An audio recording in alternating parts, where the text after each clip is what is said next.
Welcome, everybody. I guess it is Woo Woo Wednesday officially.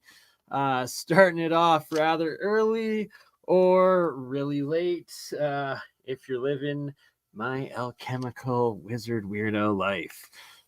No, seriously though, it's 5 a.m.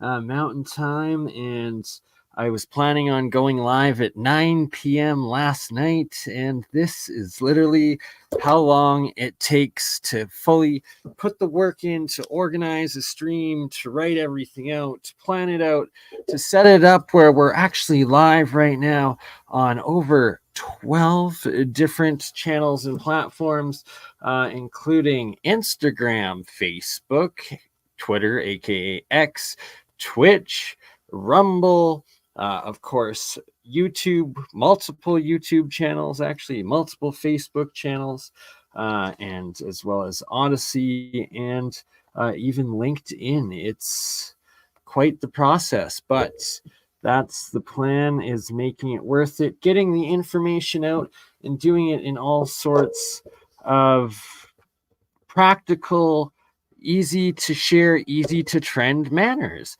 And that's what the title of this stream is all about, in the new, marketing kind of angle, but not just project. And well, what is We at Bees? Well, that's Weekend at BurnEye's, the best of the top 10, and we're going to be doing all sorts of top 10s going forward, and going to try to essentially do it for every episode, making a short the top 10. So of course there's the shorts, and then shorts get published on the reels, on Facebook Reels, Instagram Reels, TikTok Reel, or stories, and whatever they call it, YouTube Shorts, but it's on all these other extra algorithms, I guess is what it's called, and just it gets mass views out there, and becoming a media conglomerate and partnership, but for the right purposes, for disclosure,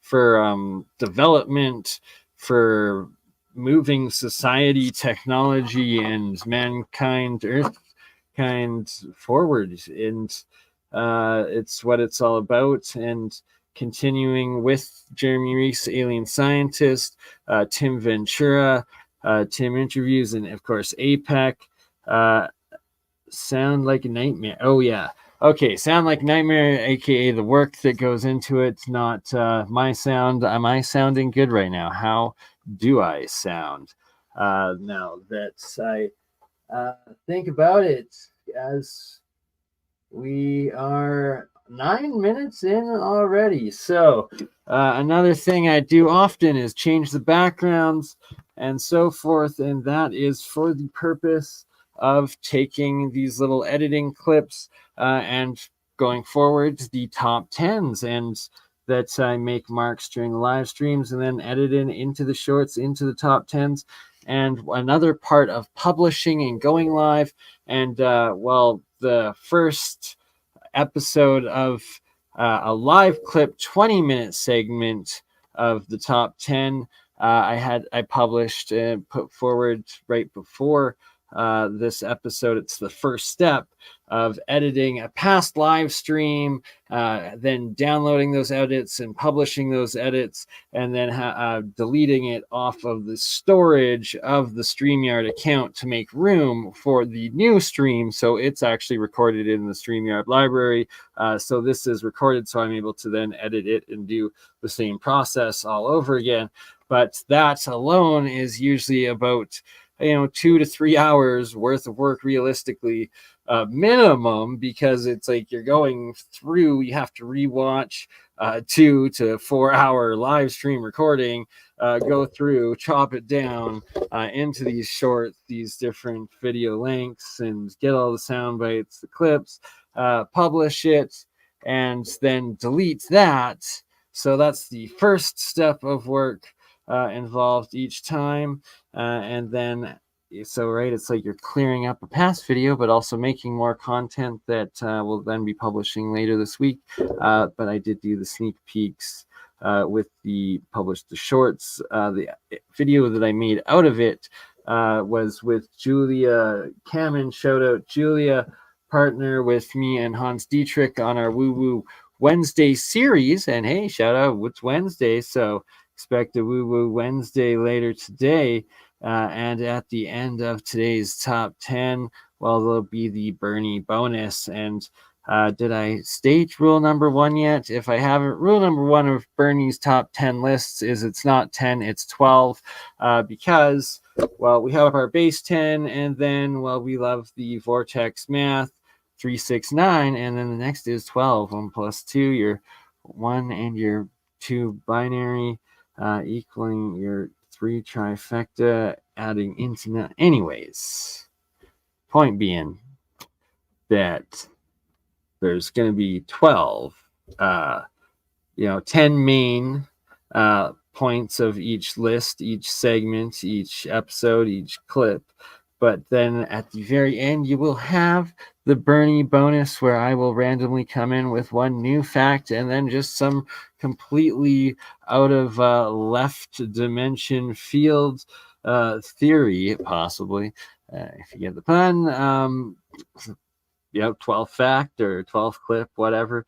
And that today's main, the hour, the segment at the end that I will be doing the first live going over top 10 list will be of the MH370 Tic Tac UFO, and I call them Tic Tac because they are spheres, they're orbs, and I'm saying essentially that it's the same technology as the USS Nimitz Tic Tac encounters and Pentagon public disclosures of that technology, and that's what was my intuitive genius sort of drawing to Ashton Forbes, bringing up the case of these sphere orb Tic Tac UAP UFO videos of the MH370 mystery,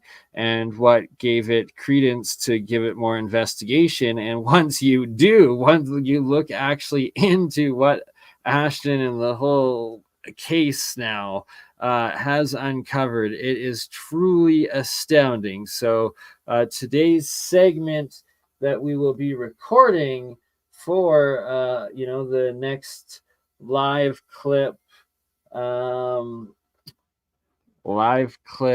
top 10 list, which will actually be 12, but what I'm saying, we got 10 written down, and then when it publishes, there'll be the Bernie bonus of 2 more. Where is today's list? Here we go. So when I record it, top 10 MH370 Ashton 4 orbs. Case number 1. The videos were originally posted on YouTube, uploaded to YouTube 2014, 4 days after the MH370 originally went missing, and then the second within 2 weeks of the MH370 being officially missing at that point in 2014. So it's not like it's something that came out in 2023 and was manufactured in 2023. No, this stuff was actually put forward, leaked, published on YouTube by an Anon account in 2014, within just a few days, 4 days of the mystery and the original plane going missing. And that alone, for that time frame and that time period of time in 2014, it's a full decade now later, 10 years of development, and now us having this easy AI video creation and fakery and whatnot, where 10 years ago to come up with that sort of fake video would have been so much ridiculous work, and that it's been out there all this time. But now looking at it in 2024 with new eyes, a new perspective, after the Pentagon has done this disclosure of the USS Nimitz Tic Tacs, which are very similar orb-like encounters or craft, potentially drones, and that's what it's seeming like. And so that was brings to number 2 of the top 10. Ashton Forbes has actually tracked down what we all believe, if you're into this case, to be the actual officer, U.S. officer, that leaked these orb videos to the Anon, that published them on YouTube, and that this guy's actually was serving in jail time, I think 6 or 8 years jail, for whatever he was convicted of, which seems to be the officer that witnessed this go down get shocked and make the world privy to what actually potentially happened. Number 3, that it is actually a USG Global Hawk video. Like, it's undeniable. The first video that was 4 days after MH370 went missing, that was published to YouTube, is actual real US government Global Hawk surveillance quality, like legitimate video. Like, it's pretty much undeniable that it's actual government Global Hawk video, like surveillance video, that the first videos from. And then that brings us to number 4 of the top 10 reasons for Ashton 4 orbs is orb case, being that the second video is of confirmed 2 U.S. spy satellites that were that they confirmed were overhead at that point in time, and that were used. And that's the exact type of video that you see in the second video that was published 2 weeks after MH370 went missing. So right there, it's just like the amount of coincidences and high quality U.S. government assets that are confirmed, and a guy even in U.S. jail that was like a high government agent up until that point, and then got thrown in jail for and charged, convicted of putting 2 videos onto the internet. What they claimed exposing national security or whatever, risking. Anyways, point being, we're trying to track him down and convict, or get a. Well, Ashton's actually tried to communicate with the man several times to get a statement, and no contact at all, which is very suspicious to say the least. Okay, we have number 5. And 5, I believe, the strongest in my heart, what puts behind validity into this is Bob Greenyer and all of Bob Greenyer's epic, amazing, work, testimony, science, evidence, and technological disclosure. Pardon me, of the science behind how these work. And we're actually going to play, when I get into the full, I'll play the clips of our last interview together, myself, Bob Greenyer, Jeremy Reese, and David Rossi, being number 6, reason 6, that I also, support the Forbes case. And lucky number 7 has to be Salvatore Pais, another, legend in the physics, like owns the Navy patents to the technology of warp fields, basically, I believe is how it goes. And a former U.S.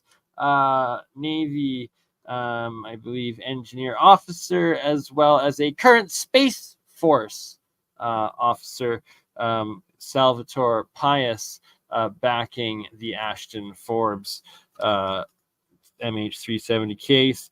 And then, the Vesuvius Pisces, is that what it is? Anyways, the Infinity Loop, we gotta loop back to the alien scientist Jeremy Reese, of course.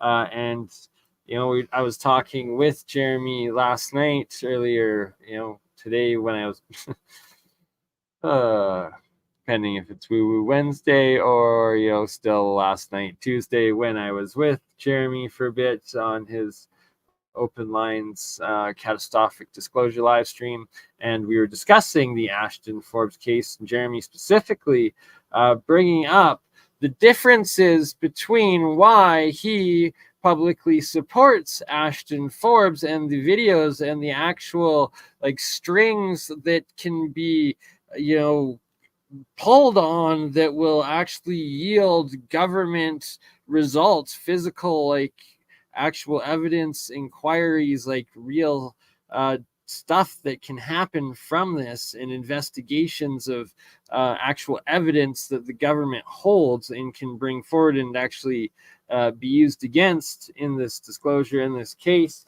And yeah, you got it, brother Chris Shipra. Pack 100%. XRP, the Phoenix will rise, and cryptocurrency, baby. Let me tell you, that's going to be a big part of 2024. Already is, and we're just over a week into the new year, and well, the gains are good, and they're going to continue in crypto. But so are the games. Like Gary Gensler, the head of the SEC, having some games or parody pulled on him supposedly today, with his official government SEC department head X Twitter account being hacked and fakely publishing, stating that several Bitcoin ETFs had been approved by the U.S. government SEC board, which it apparently had not. Speculation that they are going to pass at any point, but that this was a hacked fake announcement. What are the odds of that? Just spoofing the market with the government official Twitter accounts, and X doing an investigation publicly stating that it was not due to their servers that this hack happened. It was solely on Gary Gensler's personal lack of verification, authenticity measures of his personal device getting breached, supposedly, or officially. Oh yeah, baby, XLM, little brother of XRP, the two crypto banking coins. And yes, they are they represent major U.S.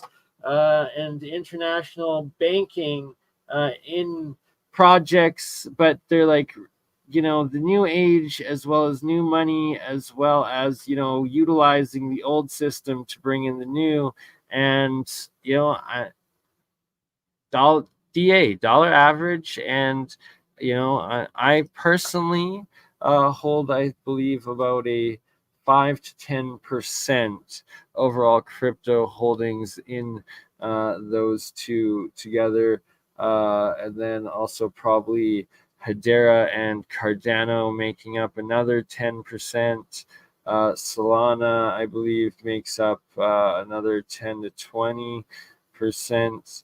And well, that's a discussion for another time. I changed it to bear there because is it bear or bull? You never know. But Josh over at Project Moongold, he does know, and we're gonna remove the Alchemist's minions there, and we see a space targagen bear, whatever the heck they're called. Anyways, is it a bear? Is it a bull? I don't know. But shout out to Josh at Project Moongold, Daily Crypto TA. I'm gonna be doing some more work with him in 2024, and well, big things are still to happen. Quant as well. Actually, yeah, I probably 3 to 5% of my holdings are quant. Shout out Quant, another one. And you always want digital gold, Bitcoin, BTC itself. Shout out to Mike Faraday Research, my man. And top of the list of Free Energy Fridays is my brother Mike at Faraday Research. Why can't I see your comment on one but not the other? Son of a gun. There we go. Kaboom. Yo, yo, my man. And yeah, so back to the top 10 list. Finishing with the Ashton Forbes. We were at number 8. Number 9. This one is everything when it comes to MH370 Diego Garcia and the Forbes case, the freaking high technology being utilized potentially to try to get that plane to Diego Garcia. Well, as a possible test place, there's no other place in the world for secret black ops, first time experimental usage to run a freaking operation out of than Diego Garcia. And either way, that's where MH370 ended up. And that Ashton Forbes, regardless of what the final outcome of that case is bringing public pressure to the government to investigate MH370 and Diego Garcia together. Just that aspect alone needs to be put forward and utilized, as well as the whole Tic Tac UAP drone, our technology, our government, or potentially breakaway sanctions government, parts of either government or corporate entity that are committing tyranny against us as a whole, even though they're a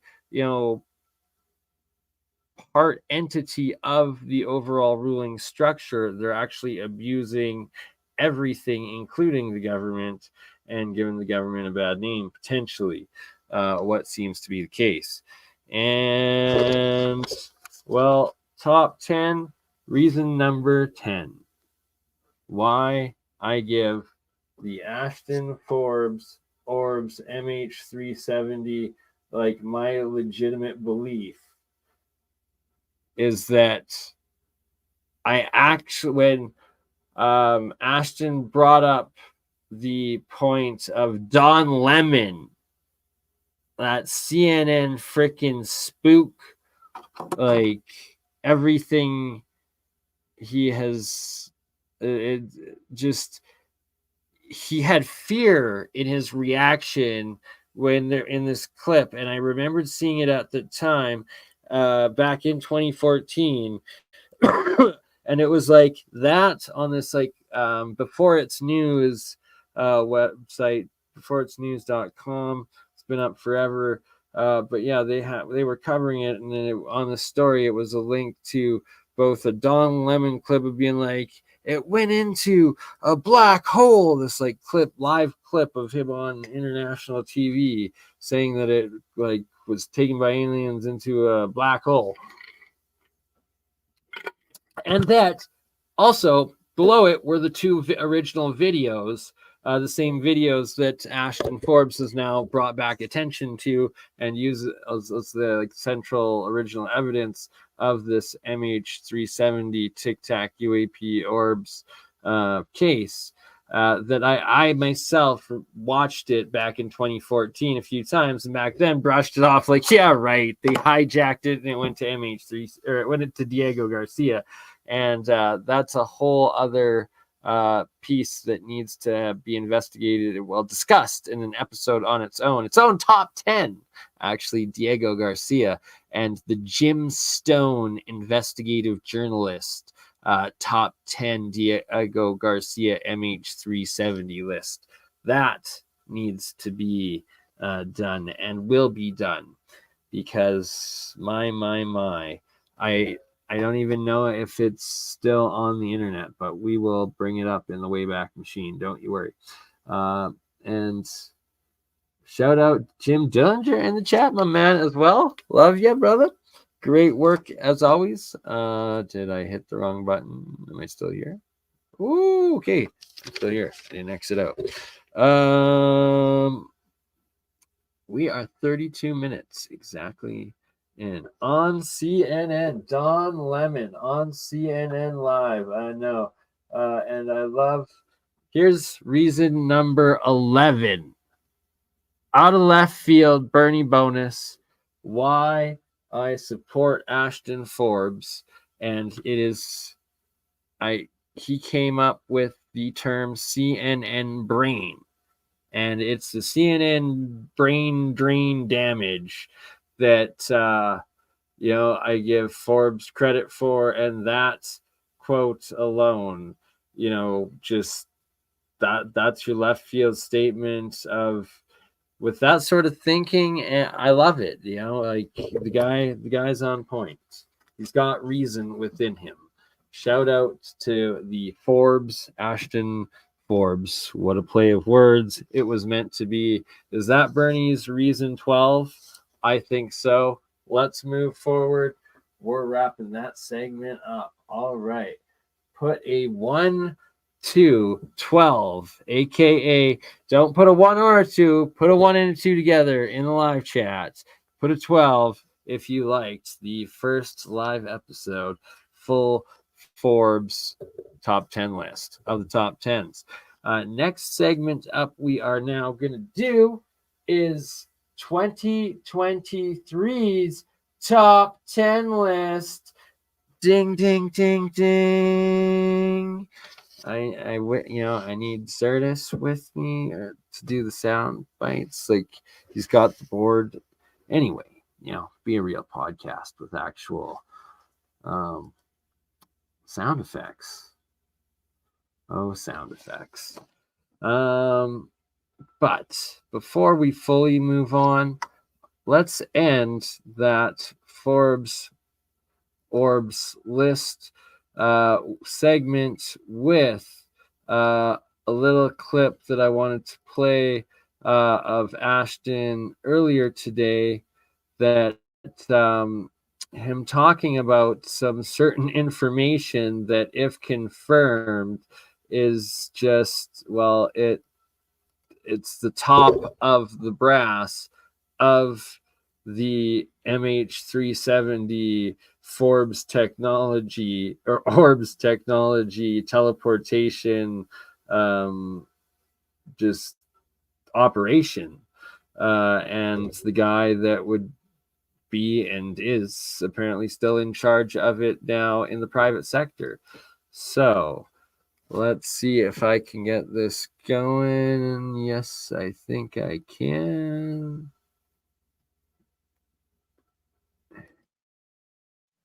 Oh,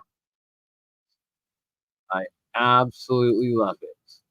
I clicked to a video, and the first word,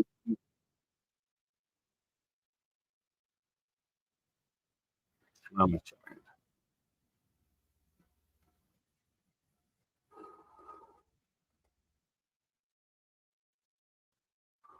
All right, now that I actually have it set up to share, I paused it so that we can start off with a little bit of an understanding of what he's about to talk about, or what we're looking for. And yes, free energy and free energy Fridays. that makes it to the top 10 list of my heart of the projects that we're doing. And Mike, if you're still watching, this Friday we got to get a free Energy Friday going and planned, and if not this Friday, next Friday, because I also am doing the Freestyle Fridays, and the first episode's going to be coming up with Jeff Holohan and my brother Cody Tkach, two freestyling hip hop legends in Western Canada, well, in North America, really. Compete, both champions of King of the Dot at times, as well as, I believe, some other championships. Anywho, got off track there. Point being, Freestyle Fridays as well as Free Energy Fridays. I want to alternate every 2 weeks, so we got to do some planning, Mr. Mike, and set up the full live streams, because Mike over at Faraday Research just doing awesome work, as well as in the community and hosting these Friday live streams on Free Energy in the community as well, on days that I'm not able to make it. Still getting her done on your own channel, and we got to integrate it just to take it to go live on all channels and continue it going. And much love. All right, so to the Forbes part. My gosh, we'll just let it play for a minute, and then I'm going to try to find that specific parts with general that I wanted to find. Okay. Okay. Let's see. What should we work on, guys? All right, context. Ashton Forbes, great researcher. In last night's stream, in his stream last night, he described himself as a architect or an architect. Oh, what were the words that Ashton used to describe himself? It was a building, no crap, something archivist. Oh. Anyways, let's just play this out. Guys. What do you guys think? Any shout outs here? Let's see what all these Discord messages are about.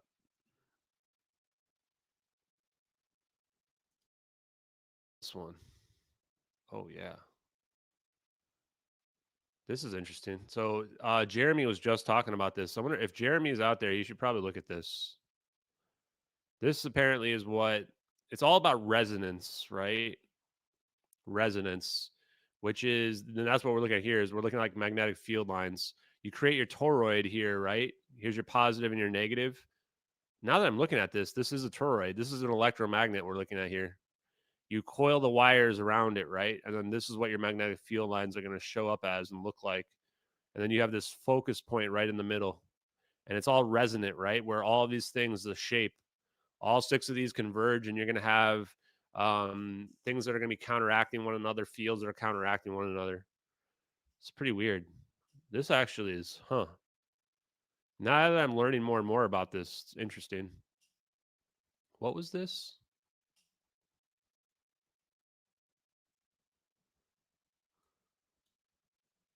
There you go. Gravitational diode.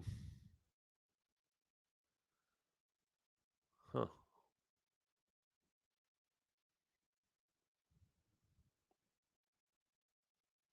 Notice we always see these toroidal shapes everywhere.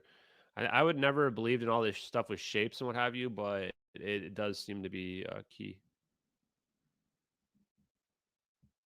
What was that again? Yeah, everything here is about resonance. I I would say try to avoid the term sacred geometry because it gets too much into the woo, guys. But talking about stuff like toroids shapes, like people who aren't into the spiritual aspect will be able to understand that. Yeah, he was just talking about this an hour ago.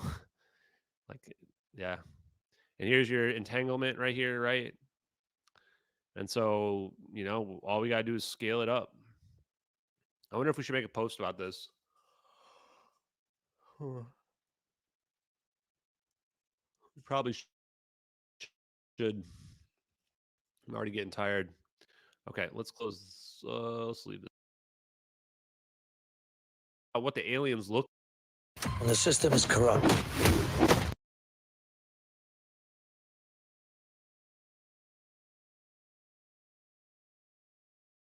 I only say this because I've already said this before, although it's a little bit scary to mention. But I did not get the shot. You guys, so I'm not sure. This one out.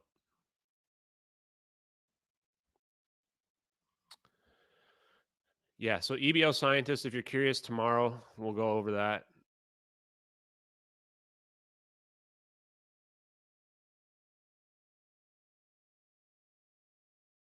Definitely a low Earth orbit satellite. I'm happy to help any. Actually, this is good. This actually fits. I mean, wow, man. I looked this up and I go, holy crap. All right, there we go. So I found the spot. General Joseph Dunfer, and yes, he currently works the head department of Lockheed Martin. Let's listen to what Ashton has to say. And this is why I love Ashton. He's very parallel to Jeremy Reese in several ways, like just his ridiculously hard, dedicated work each day, just streaming hours doing research, like the ridiculous amounts of real research, real scientific method, and how he archives and like collects and builds just cases. It's astounding. Anyways, apparently someone came forward to him claiming about this guy right here, General Joseph Dunfer. Let's listen to what Ashton has to say earlier today. He got promoted to the highest ranked military officer. Well, what do you think he's been doing since then, guys? Any guesses in the chat? What do you think he's been doing since 2019? Any guesses? Whoa, look at this. Oh, there he is. Director since February of 2020. Retired U.S. Marine Corps General Mr. Dunford has served as a senior managing director and partner. Previously, he served as the 19th chairman of the Joint Chiefs of Staff until his retirement. He's on the board of directors at Lockheed Martin. Board of directors at Lockheed Martin. Hello? What? I mean, come on, man. This is just, it's too on the nose, man. It's too on the nose. I was already sitting there saying we're looking at Lockheed Martin orbs. And then I'm going, wait, this guy became board of directors at Lockheed Martin? Board of directors, who are we? Leadership Governance Board, board of directors, Joseph F. Dunford. I mean, wow, man.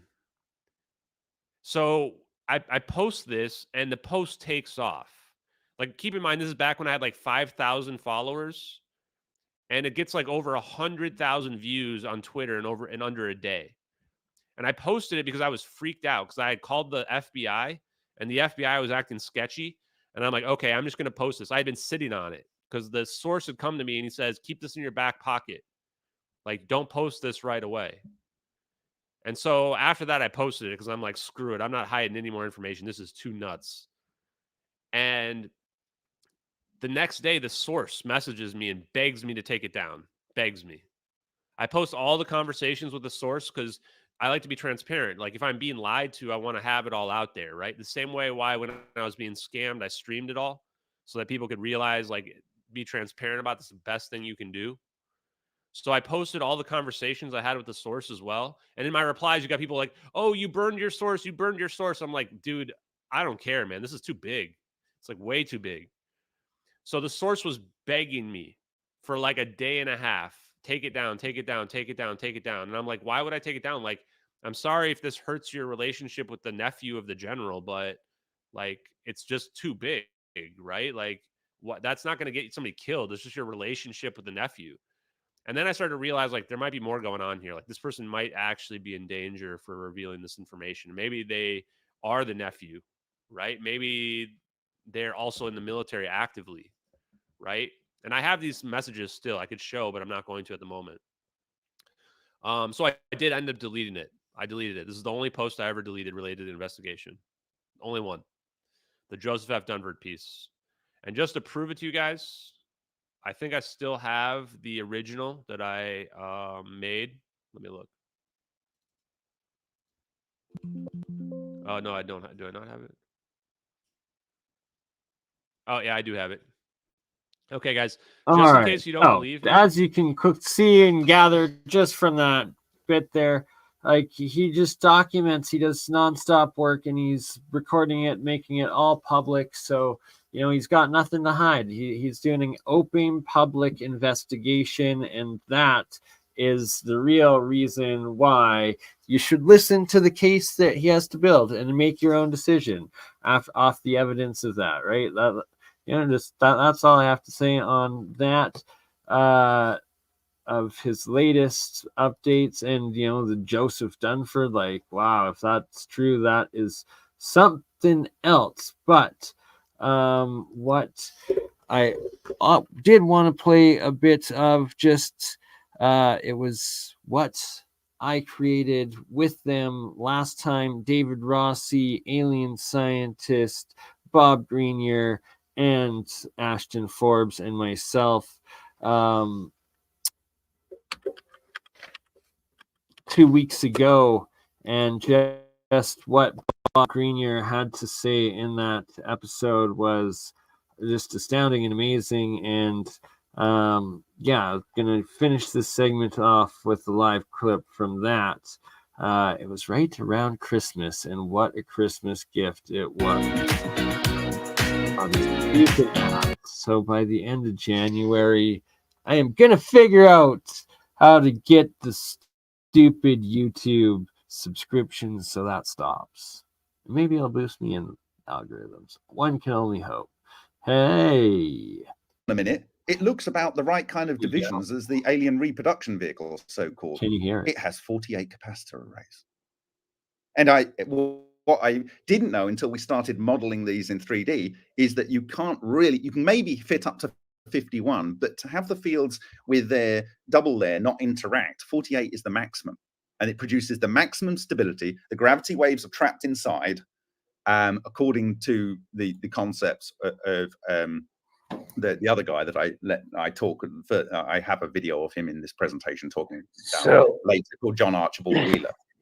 So, and basically, where you look where the toroid of the toroid fits on the rake angle of the ARV, the safe zone where the people will sit is within the safe zone of the Vesica Pisces. And it's the only place you can have a biological entity. And you also can't have the biological entity in the center, because that is where the flux of all right, so I paused it right here for some context. And Bob Grenier's just so amazing, so influential in my life. One reason being this bagel coil we have here, and it's a coil within a coil within a coil, a triple solenoid, and I instinctually wrapped and made several of these over about a decade ago now, maybe over a decade. I've got to figure that out. Anyways, 2024. But that's the bagel coil. In 2024, we're going to make transition from year of the coil to year of the super field. And the super field is what is created by these triple solenoid coils, these triple fields, the coil within the coil within the coil. And that's what creates this exotic vacuum object, the EVOs, the plasma balls, the orbs, which Bob Grenier believes that these bagel coils essentially create the orbs, the plasma orbs, the ball lightning. Shout out to Gerald WPG Enlightened for Truth. My man, what a psychic connection. Literally, I saw your comment, your old comment, but your comment in this Bob Greenyer stream, and I was like, oh my God, is Gerald live? Is he in the live chat right now? Is he here with us? I was so stoked, and I was like, oh no, that was just Gerald in there. And then I was like, within a minute, there's Gerald live chat right now. How are you? Morning, brother. Love you, Gerald. And we got to do a real science. You're the super field. Transitioning from You're the coil. Free Energy Friday. Get together with Mike Self and get the updates. And let's start testing these bagel coils, creating some super fields and creating some ball lightning. Let's hear what Bob has. Neutrino waves go through, and that would cause decay of your carbon-14 in your body to nitrogen-14. It would smash up your DNA. And it's a very sweet spot. If you move slightly out of that safe zone in the ARV, basically your matter would just go. And so there was some guy at a Tesla conference after I said this some time ago, and he says he was brought in because he was a Tesla coil winding generator expert.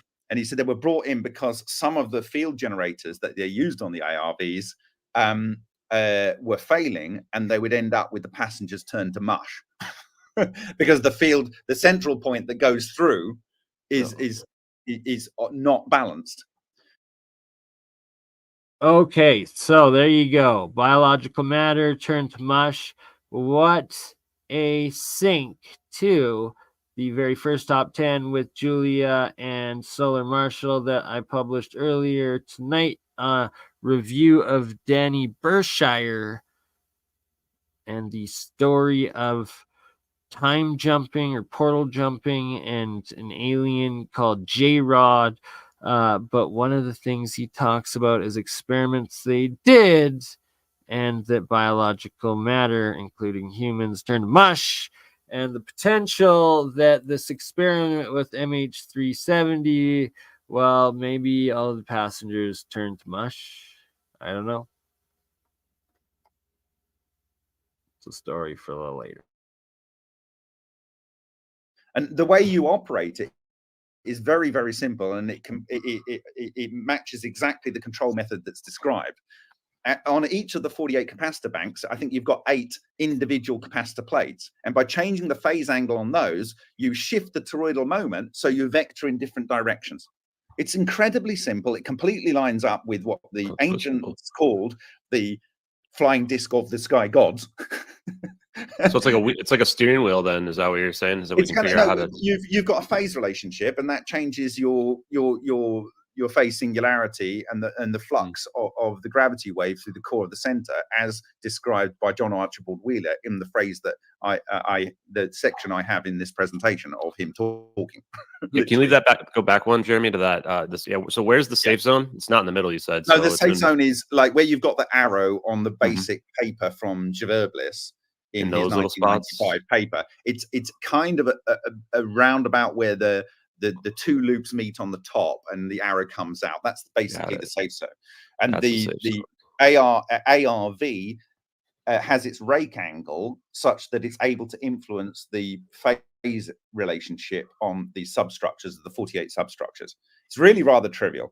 I said to a particular person who knows John Hutchison very well recently, I think we know how to build a replica of the ARV, and so, you know, and anyone following the work will know implicitly that this is just fairly trivial. And because it creates this separate space-time bubble, you can go in multi-mediums. It doesn't matter whether you're underwater, in the air, or in space. It will travel essentially just as fast. Because in local space-time, you have basically the same flux of relic neutrinos, and on this boundary, it doesn't matter what you're interacting with. It just goes through it. It's not important, and so you don't. you kind of need to, if you look at the ARV, it basically has a diving bell with standard air seals. And so all you need is oxygen, but you don't need anything to go through the atmosphere, because the spun up structure, when these structures will spin up, they will go through, like, you won't see it, then it'll go low frequency red, and then it will go through greens and yellows and blues, and then go to UV, and then it'll disappear. Like, so that's how these things will appear as they're spinning up the non-radiating boundary. Interesting.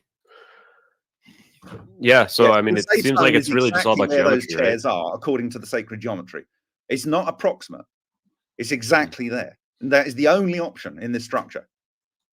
Now, you will have some problems possibly with experiencing time and consciousness. And so the way you get around that is to generate your own relic neutrinos, so you have a local consciousness. It's like having an offline hard drive storing your data. You're not affected. You're not connected to the whole conscious field. But it could very well be for you in that space time. Once you've used up the ether in that local space time, you start to lose conscious, and you also you literally not only lose perception of time, everything freezes. So when you see in your so-called disappearing plane thing, let's assume that happened. Okay. What it does is, because what is time? It's the relative change of things. What causes a chemical reaction? Well, it's an interaction between electrons, between something being oxidized and not yet oxidized. Well, if you change the way an electron can behave, you stop the chemical reaction instantly, right? And that's exactly what happens inside this structure. So when you put this, so what Bob just stated right there is just, as an alchemist and my electrolysis work, and literally everything that you do in monoatomics, in this electrolysis reactions, and the intention or prevention of having an oxidized reaction in making these metamaterials is so crucial and key.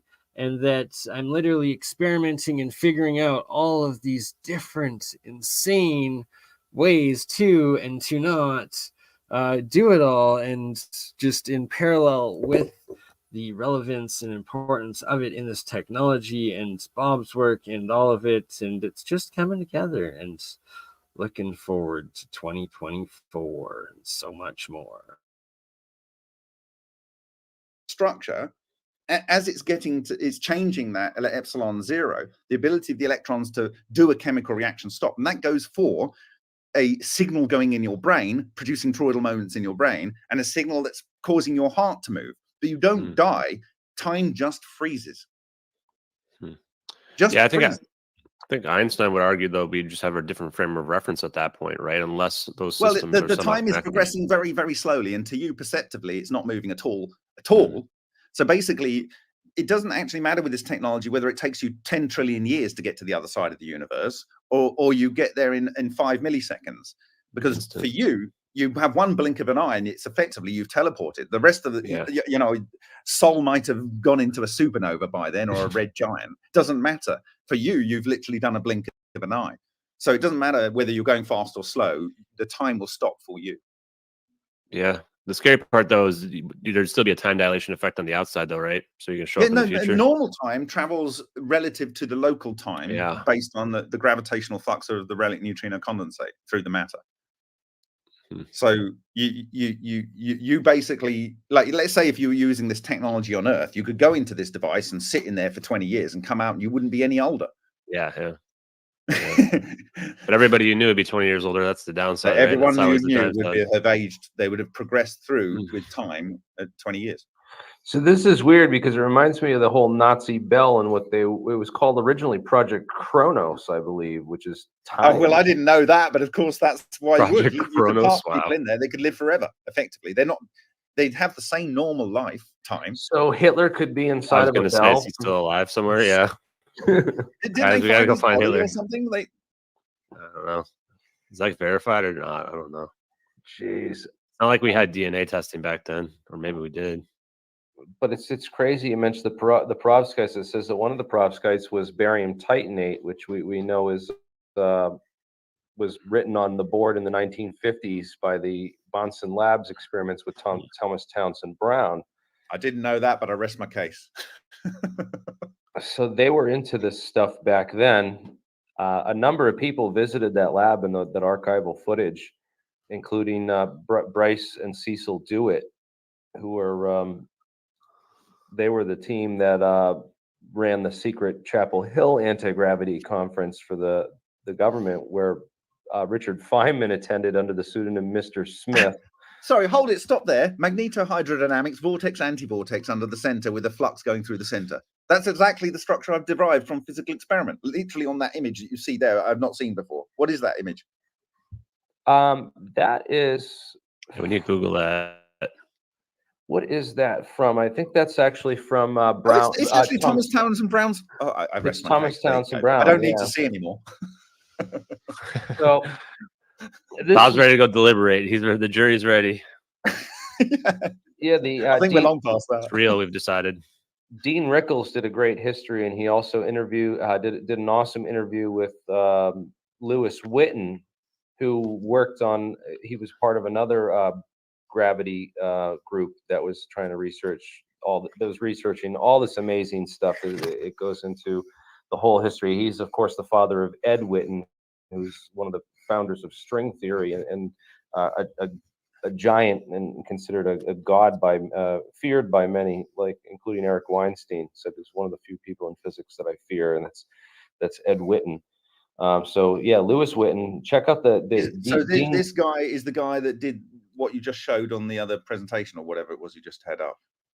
Yeah. This is the guy that Dean Rickles. He was there behind the scenes and wrote this whole paper about the history of this conference, which was basically classified and not well talked about. To me, we're chewing the fat over something that's obviously implicitly true, right? And it should be obvious to anyone. I've just seen that image for the first time, and it's literally saying magnetohydrodynamics, and it's literally got exactly the vortex, antex, vortex with the flux loop thing going through the center. There you go. There, done. Yeah, That's exactly what I show multiple times in my presentation. Ballistic electrode, incandescent cathode, the circulator pump that circulates this ion plasma around this toroid. You know what that is? It's charge separation with hydrodynamic shear or magnetohydrodynamic shear. Literally, I specifically say magnetohydrodynamic shear, right? And there you go. Everything is on that page. Who made that presentation? Is that you or what? I put this presentation together. I've shared this a lot on Twitter and other places. This is my summary. I basically put everything in here that I find that I link stuff together. I'm gonna actually try to butcher your presentation if you don't mind. Oh well, it's free to use with credit, of course. This is great. Yeah, I'm going to. Yeah, definitely. I'm gonna link back to the source. I'm very careful and good about that because it's always important to just show people. Yeah, I got this from legitimate scientists working on legitimate experiments. There you go. Hold on. Go up to the slide above. The one that you just had. Yeah. That one. Magnetohydrodynamic vortex there. That is it. That's what they've got their space shot based on. Right. It's these geometries which there's only one solution in the universe, and it's literally in your face. Yeah. Yeah, it is. Like if you want the answer to how to do anti-gravity, or I would call it propulsion, it's in your face. Everyone has a perfect manifestation of this in their face. Yeah. Okay. So this was great. Lewis Witten, oral history. He was interviewed by Dean Rickles and Donald Salisbury. This is great. Lewis Witten says that he was recruited by Lockheed Martin company. So this was this was Glenn L. Martin Company. This was back in the original days. That was Lockheed Martin, huh? In 1949, Witten was hired by them to work on remote control drones. In 1940, like 47, 49. So like when Roswell was happening, this guy was working for Glenn Martin Company. Well, Nikola Tesla himself had made remote control, like boats, submarines, all sorts of stuff. He also said in his 1911 interview in the New York Sun newspaper, using the application of this principle, we will create a flying machine the world has never hitherto seen before, which will have no screw propellers or control surfaces, but will be able to carry any weight and fly in any weather at fantastic feeds. Amazing. That's in Sun, New York, 1911. Damn. Guys, if you just tuned in, 100 years ago. we're here with Bob Greenier. He's from the Martin Fleischmann Memorial Project on YouTube. I'm, of course, the alien scientist here on YouTube. We're here with Bernie, the crypto alchemist, and, of course, Ashton Forbes. So if you just tuned in, this is the panel. We had Mike Rossi on, Dave Rossi on here earlier with a number of other people that couldn't join. Unfortunately, we're trying to get John. We were trying to get John Hutchinson on here, but I don't know if this. I just emailed him again, so we'll see. And I saw he just posted a couple of videos on his own channel, so I commented there. I was like, "Hey, Bob, check your email." So, or Bob, Yeah, John. Thank you, Bob, for being here. And I'm just gonna run upstairs, get some boiling water to put some salt in, and then I'm actually gonna hook one of those triple coils into just a 5-volt electrolysis reaction, so we can see that, and that's what will be between Bert and Ernie there. Yeah. But well, just only 5 volts. I think we'll be fine that way. We won't destroy the world or open a chain reaction of. Yeah, we don't want to open any vortexes, so the interdimensional, portals before Christmas. I want to see Bernie the movie disappear and appear like in our future, just as we're about to meet our maker. Then we know what happened. Right. Well, you can tell your kids that this is how Santa gets around to all those houses in a single night. Oh, that's the plan. So must be teleporting. That's it. I just want to open the portal to the nether dimension and have the demons come out and then play out the movie The Mist in real life. Except for the end scene. I don't know if you guys seen that movie. It's really dark. But you bring that up, though. There's game. always the rumors of like the demons in the red, in this infrared, and then like the aura and like in the ultraviolet sort of thing. But then it's like the human visible light spectrum is literally infrared, from infrared to ultraviolet, and then you have like 97% of the rest of the EM wave out there, light wave out there. And then Jack Sarfati talking of the red-blue shift. Bob, can I get and him saying that had to do with warp and stuff? Do you have an opinion on the red-blue and what the red-blue shift is in regards to any of this, Bob? Or so what I can say is, if you go to the 2018 Sochi presentation by the guy that leads the cold nuclear transmutation and ball lightning weekly meetings and semi-annual conferences, Zatalepin, he talks on the physics of rotational bodies or something. It's on the MFMP's website. So if you type in rotational bodies and Zatalepin, it shows that in both natural ball lightning and in artificially synthesized ball lightning, it's spinning so fast you get a red shift on one side and a blue shift on the other. Right, just so like we saw in Ashton's videos there, right? And it was forming that yin yang. I think. Okay. Like no, that. Well, I mean, the structure that I see in is the same thing as the Aalto Finland University spin orientation. Your patients really trust you. Do you trust me? He's experimenting on people. We have to figure out a way to stop this guy. Edgar Ramirez and Mandy Moore star in Dr. Death. All new Sunday at 9 Eastern, only on Showcase. In the synthesis of a topological monopole, right? And so the difference you change, it's actually like a mushroom cap, and that is when the spin inversion occurs after the monopole in the center of the overall topological monopole. And if you did a slice through that, it would be the Finnish Ukonofsara, the Thor's hammer. And that's the bit that does the changing, in my view, of epsilon zero, the space time dielectric metric. Okay, so that does the magic, and that's what you would always have at the front of the structure. And there's a gravitational beam that goes all the way through, because the relic neutrinos, they can be interacted with by gravity, and they, according to Bob McElrath of CERN Theory Group in 2010, they are the model of gravity that is supported by the standard model, right? So the relic neutrinos go through, but because they can be pulled through and anti-pulled through, depending on the spin, they can go through, whereas the ordinary matter and the baryonic matter and the electrons get trapped at the phase singularity. Okay, so that is where the core, magnetic core of the monopole is. And so this gravitational beam that goes through, on which they are traveling but also propelling themselves, when you're doing that, making the plane disappear, it doesn't matter which orientation they're in. Okay, if you listen very carefully to exactly what is said in this presentation by John Archibald Wheeler, it's only when you link their gravitational waves that they then pull together. And what that does, when you get the three orbs, and you need three because only three defines a plane, right? If you have two, you only define a line. And because you need the azimuth of the three to go precisely and perpendicularly through the center of the three, you have to have three, because then you can control to do the volume. I don't know about the fourth. It's not necessary. You create a macro cluster, and you use the same technology that you use to move the individual ones, to move the collective fractal that's on the level above that you just synthesized.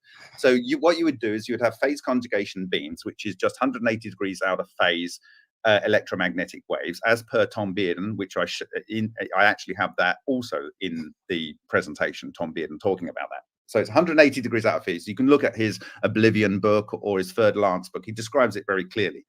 And then when you have the phase conjugation beams, let's say from your satellite or from your ground-based stations, you then cross those beams, and that is scalar wave interferometry. And at the interferometry, you basically have a node that you can move around as fast as you can move around the two beams by orienting them from the satellite or ground-based stations.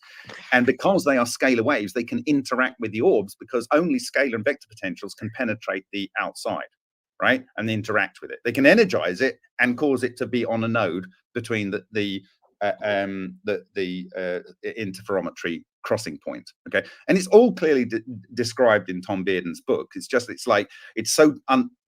To me, it took like 5 or 6 years to understand what Tom Bearden was going on about, right?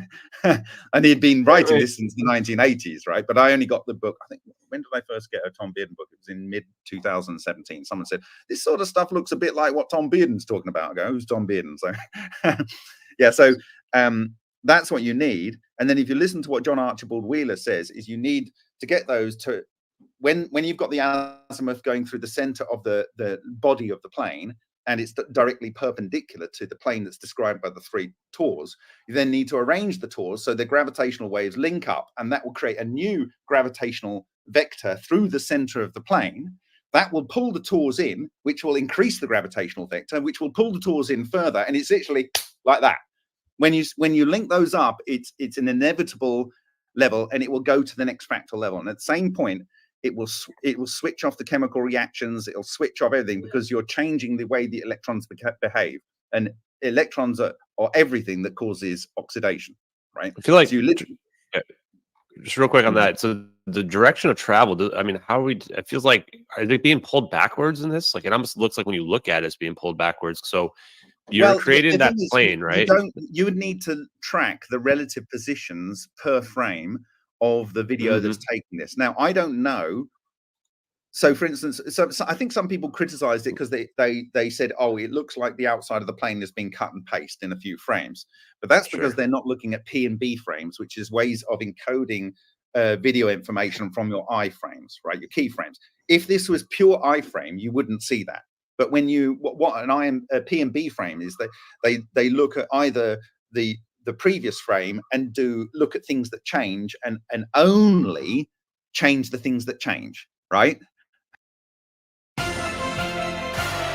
Here's to 60 years of loving hockey. Together.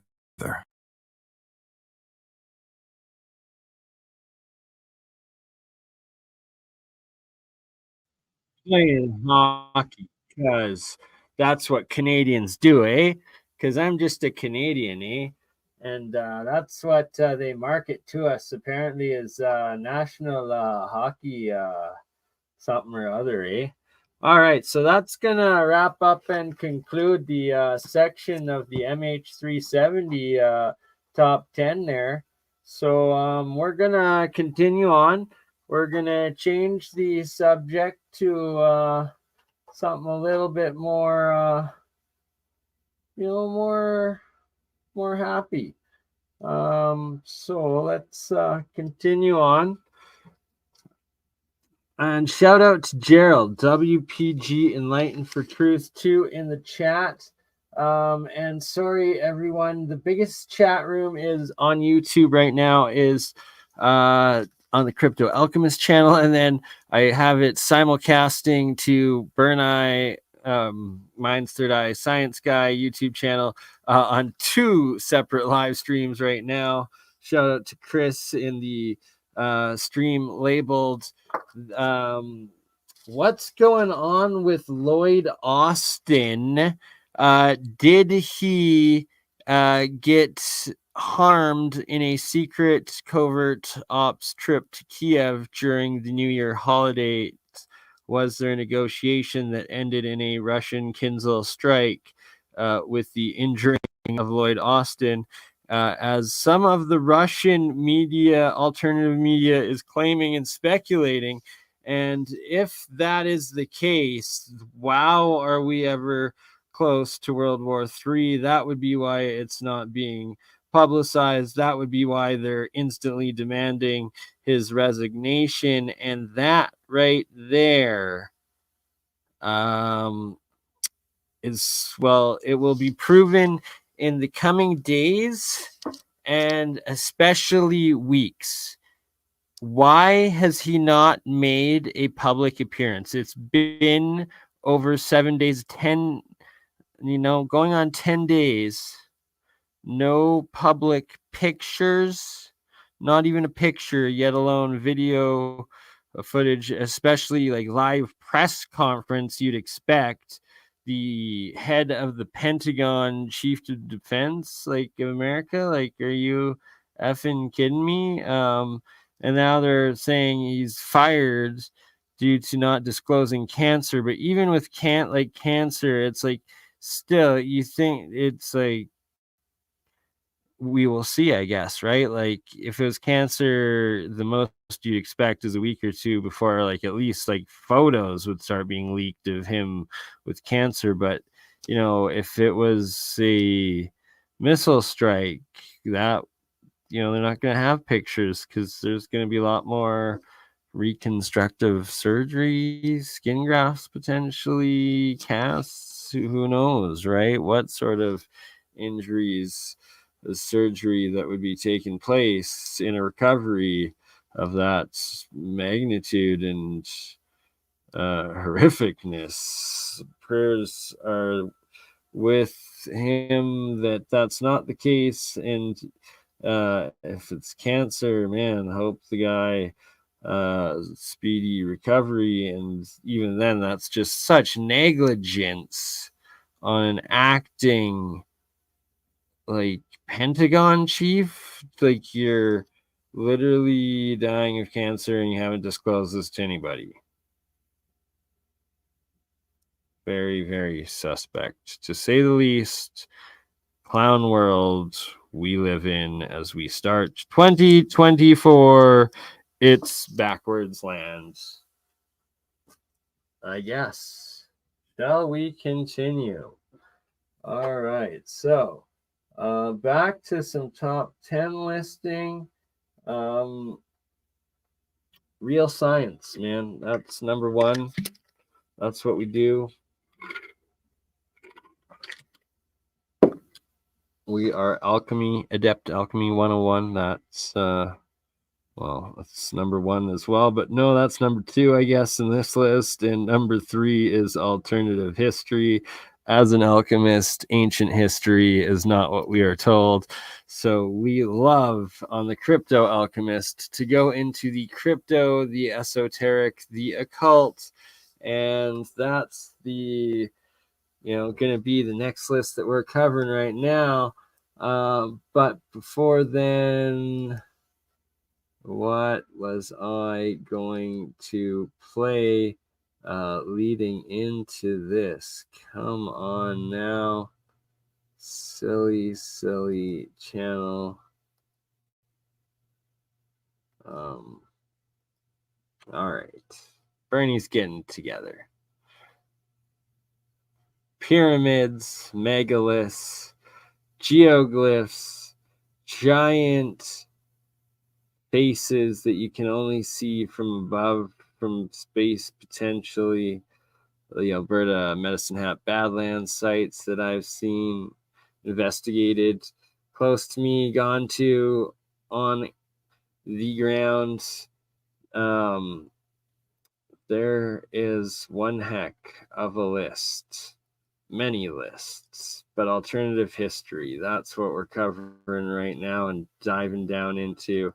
So, for this moment right here, I'm going to hand it number one to my man. Carvings.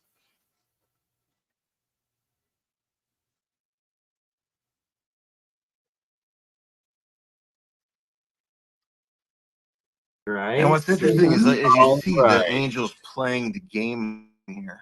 And shout out Julia. My sister. Ooh, I like that. You're saying the pieces were calcite and then like Yeah, there's this is a dominant calcite material here. And then, it glows red under the black light with the phosphorescence. Does the other one glow blue, the one that it's playing against? No, it's a green. Okay. But I guess red and green. That's Steven. Wow. every piece has unique symbology, and it's And that one's the way made I out looked of at what? these things. It's like, man, The one that glows green is made out of what? this stone here is it's a flint stone, and it's high in calcite and quartz. Okay. And that's what a lot of these pieces here are made of. I paused it there for a moment. Shout out to the Flint Stones. Yes, the Flint Stones. Fred, my dad, and Fred the farmer, my wonderful, loving father. Shout out to Fred the farmer and Barney. Well, I guess it's Barney, BurnEye Rubble, and the Flint Stones. And Julia. And our number one spot of alternative history, year in review 2023, Mike Alien Carvings. And I was talking to Mike earlier tonight. Later this week, we're going to be doing a new episode together.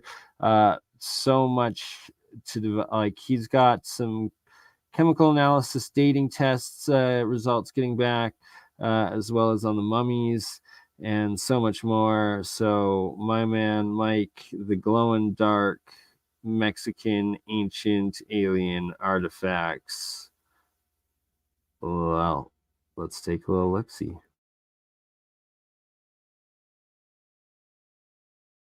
Out of it's all this flint stone, and they all have phosphorescent reactions. Some of them have luminescent reactions. Like you can see this here. I'll show you. There's really nothing you can see on the surface. It doesn't have any, thing that looks like it was painted on or anything by any means. When you hit this thing with the UV,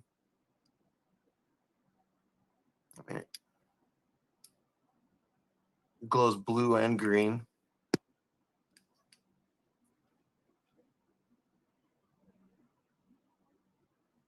It's crazy though, interesting slab of stone.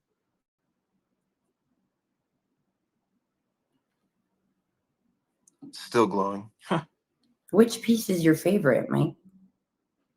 I mean, it really just depends, because it's like saying which fruit is your favorite, or something of that nature. It's hard because good fruit can be good of all different kinds. So there's such a variety of these type of pieces. It's really hard. I like the jade stuff though. Holding it, at least, little pieces like this are awesome. This piece here is really, really special. I think we talked about this last time, actually. Yes, sir. If you want to go over it again, though, like each one, this is like a story. They're just mind blowing. It has like a resemblance to a jed pillar in an Egyptian type belief, because it's each one of these little things is spaced out, really interesting. And it's a triangle. Let's see if I can get that to focus.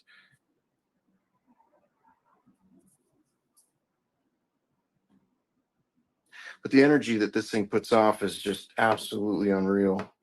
One of And those things you can only like experience, right? Seeing it, like hearing someone else's story, but like until you actually hold it or in its aura, the energy, and experience the energy, the feel of it, I know what you mean, my friend.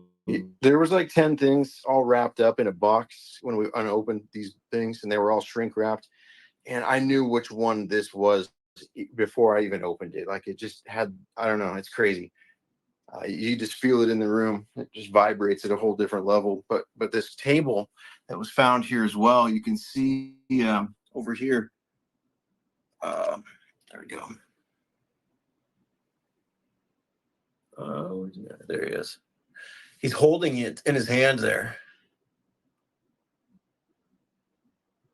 Like it's every single one is an original piece, and that you're like collecting all parts of like just an entire set of history is absolutely insane. And that you truly do appreciate what you have, and that your goal is to one day to be able to get it all studied and into recognition and stuff, right? It's just, Yeah, exactly. Yep. I hope to make a gallery or a museum, because right now the museums and galleries won't hold this stuff. And, the room that I'm in right now is really not a great place for this type of stuff. I mean, it's not set up with the right type of fire security and all that stuff. That looks like one of the wristwatch things that they wear, and then you also have the baggy things that they are holding, and it's like, wow, if you actually acquire like a full set of this ancient alien demigod technology that we could somehow activate, like, my God. Just makes me wonder if they were mimicking something that they were, that they witnessed or was exposed to, and this was their version of it, Yeah, is it the version of it, or is it actually what's being depicted is the question. And then you also have this thing, it's a lot of it's calcite and things.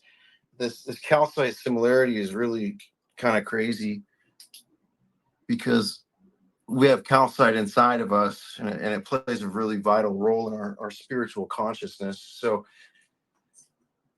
the fact that all these pieces are so dominant in that, and this pine cone is shown, being held and utilized almost like pointing to people's heads. Same with the Ankh in Egypt. There could be something to that. The Stone Age is a pretty odd time. Is that a jade mask? It is. Right? Like it's identical to the one find, the controversial one in China that's like got 1,000 of them that look just like that. It also looks Olmec, like it's just wow. Yeah, I hope to get this carbon dated, because it's got adhesive as well as this wood, and the wood will obviously tell us a very, very vivid picture. I don't have very many wood specimens at all. In fact, this is the one of two that we have. So I'm gonna actually set this over here so you can see it. But the way it's put together is just, oops, sorry. And sorry, there's where no were holes for the eyes? It doesn't go through, like, to where you could see through the eyes? Like No, it's wood, and you can see it's got like, there's like blood or something here that's all dried, but you can see it's very discolored. This mask stunk so bad when I got it. I couldn't even keep it in the house, and it just literally made everything stink. Your hands touching it, it was the grossest thing. It doesn't stink anymore very much, luckily, but it's like probably a death mask, eh? Like, no. I mean, the story that goes behind this thing is, in Tula Hidalgo, there's a property there that a farmer owns. He's a potato farmer.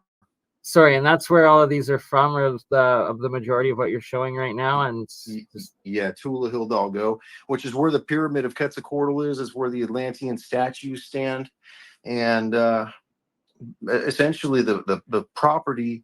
There's this heritage site, and it's got a big concrete fence that goes all the way around it. And that's the border of the pyramid and the site that the government, takes as heritage. So outside of that is farmers' property. They do potato farming, and this potato farmer, when he would till his fields, he would find pieces, and he turned them in for years. Nothing ever came of it, and in fact, they called him a liar and said that he was making them and that he needed to stop.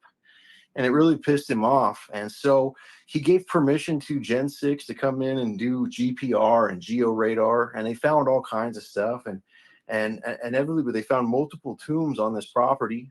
Some of them go all the way down to the 14-foot level into the ancient bedrock, and it's absolutely crazy to see, because there's aliens and angels and this type of depiction, Anunnaki type depictions, carved into this bedrock. And Now, but the tomb. And I know it's shocking for those that are like, it's too good to be true and that it's nonsense and stuff. And like, that was Mike's original like reaction to it. And like all of ours, it's like, it's just, it's too good to be true. For the fluorescent glue guy here, I wanted to show, here's the piece with the black light. There's obviously no fluorescent glue here. And the fact that for those that are just seeing this and hearing this for the first time, like Mike was the one that discovered that these things were all like glow in the dark, UV reactive, phosphorescent, and had been buying. You had owned how many of them at that point for like a year or two, and like the guys you had been getting them off it were completely unaware of it up until that point. Yeah, this was the first one here that had any luminescent that anyone knew about or was able to discover. And down here, this one actually has enough oomph that you'll watch here when I turn the light off. It just takes normal light and you'll see it. And so that was the big giveaway. And on the other side of it, I have a question, Mike. Did anything like negative happen to you? Because I have like, just in the relic world and things that are attached to things and everything. I was just wondering if anything, you had any paranormal experiences after getting specific pieces or feeling spiritually attacked or. No, I haven't. But the gentleman who filmed the documentary, Jesse, he absolutely has had quite an amount of stories and documentation regarding is he the one that goes in and gets it? Because I feel like there's things that are sacred and there's things that when you're the one to like grave rob or do that, you're toying. It's just like King Tut's tomb, the curse of the pharaohs and stuff. Yeah, I mean there's a lot of conspiracy regarding that topic for sure. I feel that too, and I also feel that you treat them with the utmost respect and intent. There, just to discuss, well, my thoughts on that is I 100% agree with Julia, and like, oh man, that's risky business. Being the individual that removes these artifacts, especially grave artifacts, if they potentially have curses, especially if one's got ill intent with it, disrespects the artifacts if they are indeed, especially ancient demigod or alien technology mixed with magic, supernatural power, but godly technology potentially could be involved. And these stories, legends of curses, have a much higher degree of reality within them, especially if one's belief and understanding of God and creation and angels, demons, and jinns, throughout the different faiths. They all explain their understanding and experiences with these entities and how it intertwines to our third dimensional realm, the good, the bad, the duality, that binary yin and yang, electromagnetic creation and destruction side of universal creation and decay. that is existence, that is structure, that is all, and our third dimension of time, space, reality, but also that comes to consciousness and free will. So it's not just good and bad, it's also you and what you think about it, what you think to do, and how you act. Is it with ill intent? Do you feed the demon, or are you an angel? Do you help others? Is it the love of giving that you build your community? And Mike, is that right now, brother? Faraday Research, you can join. Gerald, well, should I send you guys, email you the link right now? I can do that. And yeah, so shout out to this Mike ending our first spotlight of alternative history research and the bananas discoveries. The banana discovery of Mike at Alien Carvings. It's literally freaking bananas, the stuff that he's got coming out of Mexico and Peru. And it's, well, it's next level stuff. And it involves elongated skull folk. It involves little Peruvian supposed extraterrestrial mummies that were featured in the official Mexican government alien Senate investigations and hearings. And look at that right there. Mike has one of these potential ancient at the very, see, like that right there is freaking bananas, man. What Mike is holding right here, because even if it turns out to be just of a megafauna from the Younger Dryas time period of like something that's been extinct for a long time, but there's a lot of comparison to a potential cow skull or piece there, but that it is completely different in many ways. We discuss with Mike, but it's from the same dig site. It has the same glow features, and it has extremely different bone marrow, biological cell structure than anything that we're familiar with of this time period that we live in now. So it's like that artifact there, whether it's alien or not, that it's looking like it's actually a legitimate pre Younger Dryas, aka like pre-Atlantis catastrophe slash megafauna slash aka giant, or times of Noah or Sumerian King's List, or however you want to see it, that is what that could be, and that Mike with Alien Carvings is willing to give us samples from those specific artifacts that he owns, that we can legitimately get carbon dated, tested as life form carbon datable artifacts, which if that can verify right there, 12,000 years, rewrite history, those artifacts are all legitimate. That would be one heck of a 2024 disclosure, and it's friggin' bananas. So that's enough of Mr. Banana for now.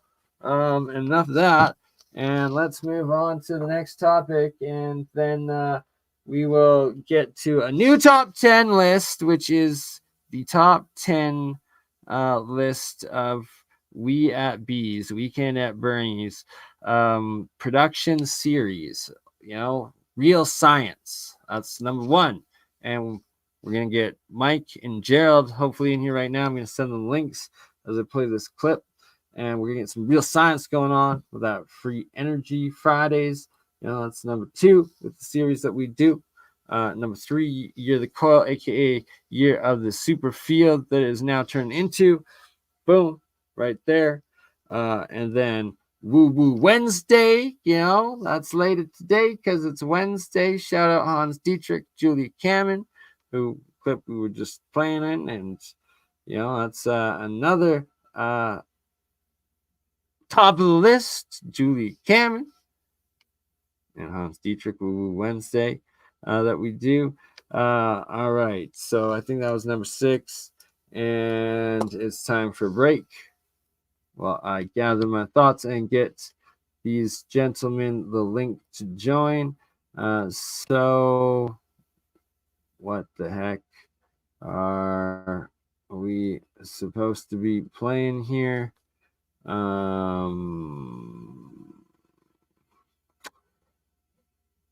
goodness.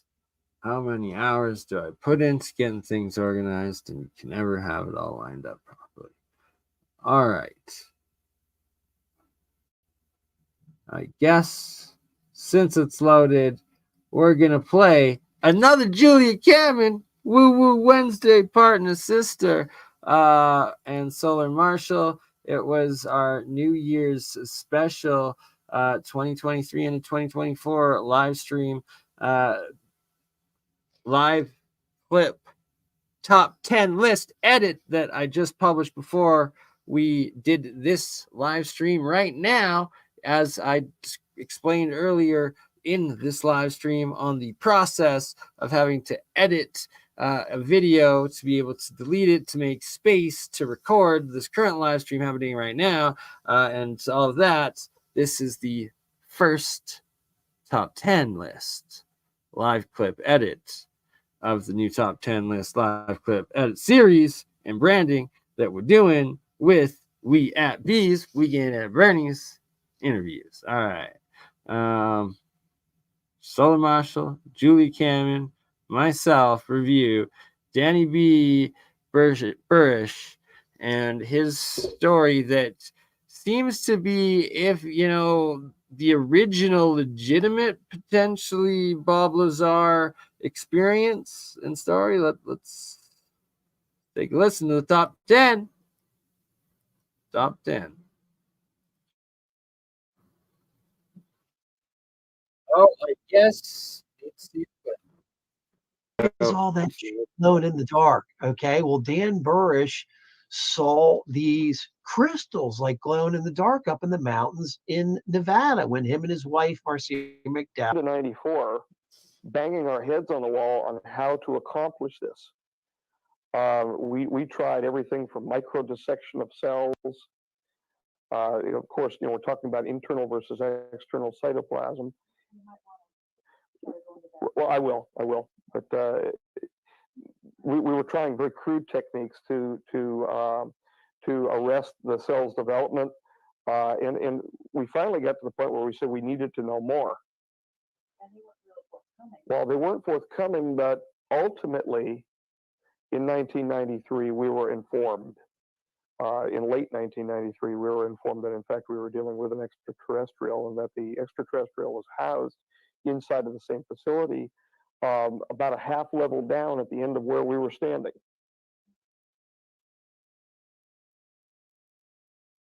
Rings, their orientation, the energy running through them, position of the barrel, etc. Because you can raise the barrel up on an armature inside the center of it.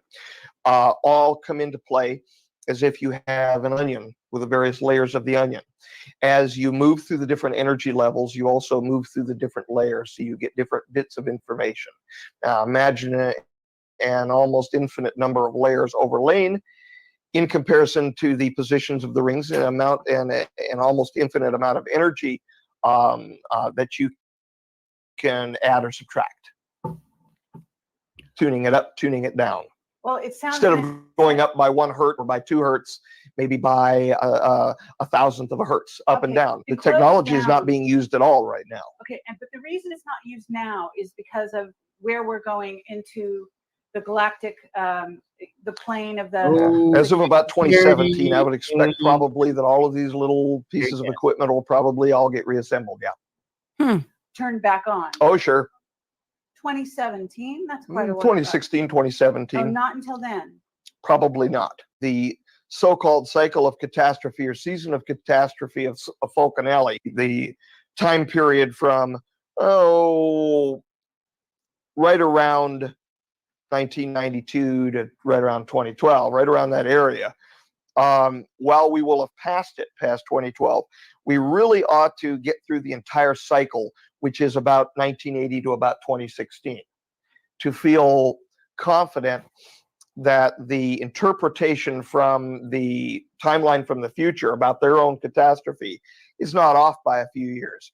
We're talking about 45,000 years or 52,000 years respectively. We have difficulty understanding what happened 2,000 years ago. And we're talking about 50,000 years here.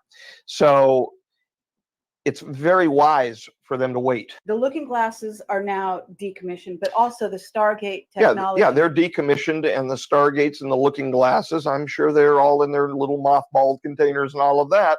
And they have been separated. The three components of each have been separated and moved to different power structures, diplomatic and military authorities on the world. 51. The one jump room, there were several of them. A lot of them were located in colleges.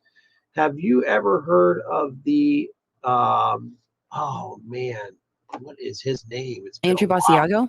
Yes. The attorney. He's the main jump room guy. What do you think of him? Dude, he's one of the him and Osmanagich were supposed to be speaking at this conference, and so I was like, oh my god. So when it was like, hey, do you want to speak there? I was like, absolutely. I was geeking out because I wanted to meet Osmanagich and Basiago because everything Basiago said, it really, hit. They say when people speak truth, you hear it in the voice. Like it's not even necessarily sometimes what they're saying. Like he's lying to me either. Certain voice, like literally, the DNA hears the sound and the sound resonates. Like it literally hit. Like you resonate with it on like a DNA level. Yeah. And so, and when Basiago spoke and Osmanagich, like it hit hard. So I was like, I gotta. I want to hear more, but and that's the thing. And I've talked about this before on Bernie's show and stuff, where all these different people, it's getting harder and harder to find it. But these testimonials of these people that are like, look, their parents was part of a project, and they have to. It seems to though, because I'm seeing this pattern where there's someone in a project, a military project, and in order to access these jump rooms or these portals or these wormholes, they have to hold the hand of a child. And the jump rooms, aka portals.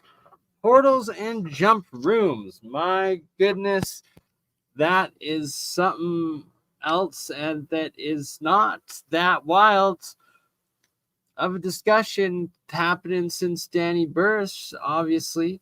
And, the more you look into it, way before him even, this technology has been suppressed. It is demigod, it is godly, who knows, alien, all of the above, and it is in our hands for a long time, or the military hands, or human hands of some sorts, and it's in all of the holy books and the stories of the ancients, and, also apparently aliens named J-Rod. Mike, Gerald, I finally sent the link there. Anthony also sent the link to you. Good Williams, sir. We will continue on while we wait. Going to group, and I was like, what? And I couldn't believe what he was saying. And then he gets on this helicopter and he's still talking in the phone. But then when that thing starts winding up, it was way too loud. I couldn't hear anything. And then eventually we got cut off. Wow. Yeah.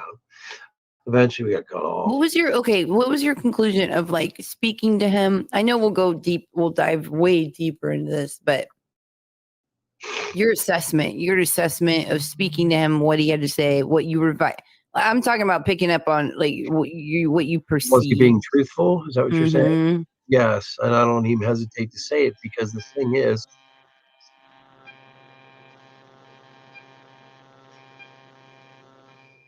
Hello. Welcome, Gerald and Mike. Good morning.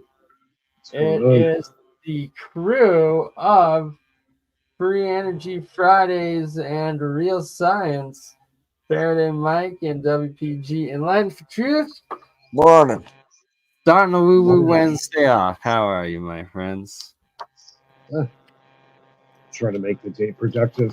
Alive, but not awake. Yeah, I'm on temporary layoff again, so yeah, I got time. Me as well. To be honest, it happens too often, but here we find ourselves and agreed that let's be productive and make the best. Gold, purple gold, water. You still doing your structured water, Mike? And Gerald, have you been doing any experiments with structuring water and your coils? As Mike first. Sorry about that. Structuring water at this moment? No, I'm working on something else. I want to structure the water in your body while you're standing there. I don't want to structure water to put in your body. I want to structure all the water in your body. Does that make sense? Yep. Oh, yeah. I'm basically working on a chamber that you stand in.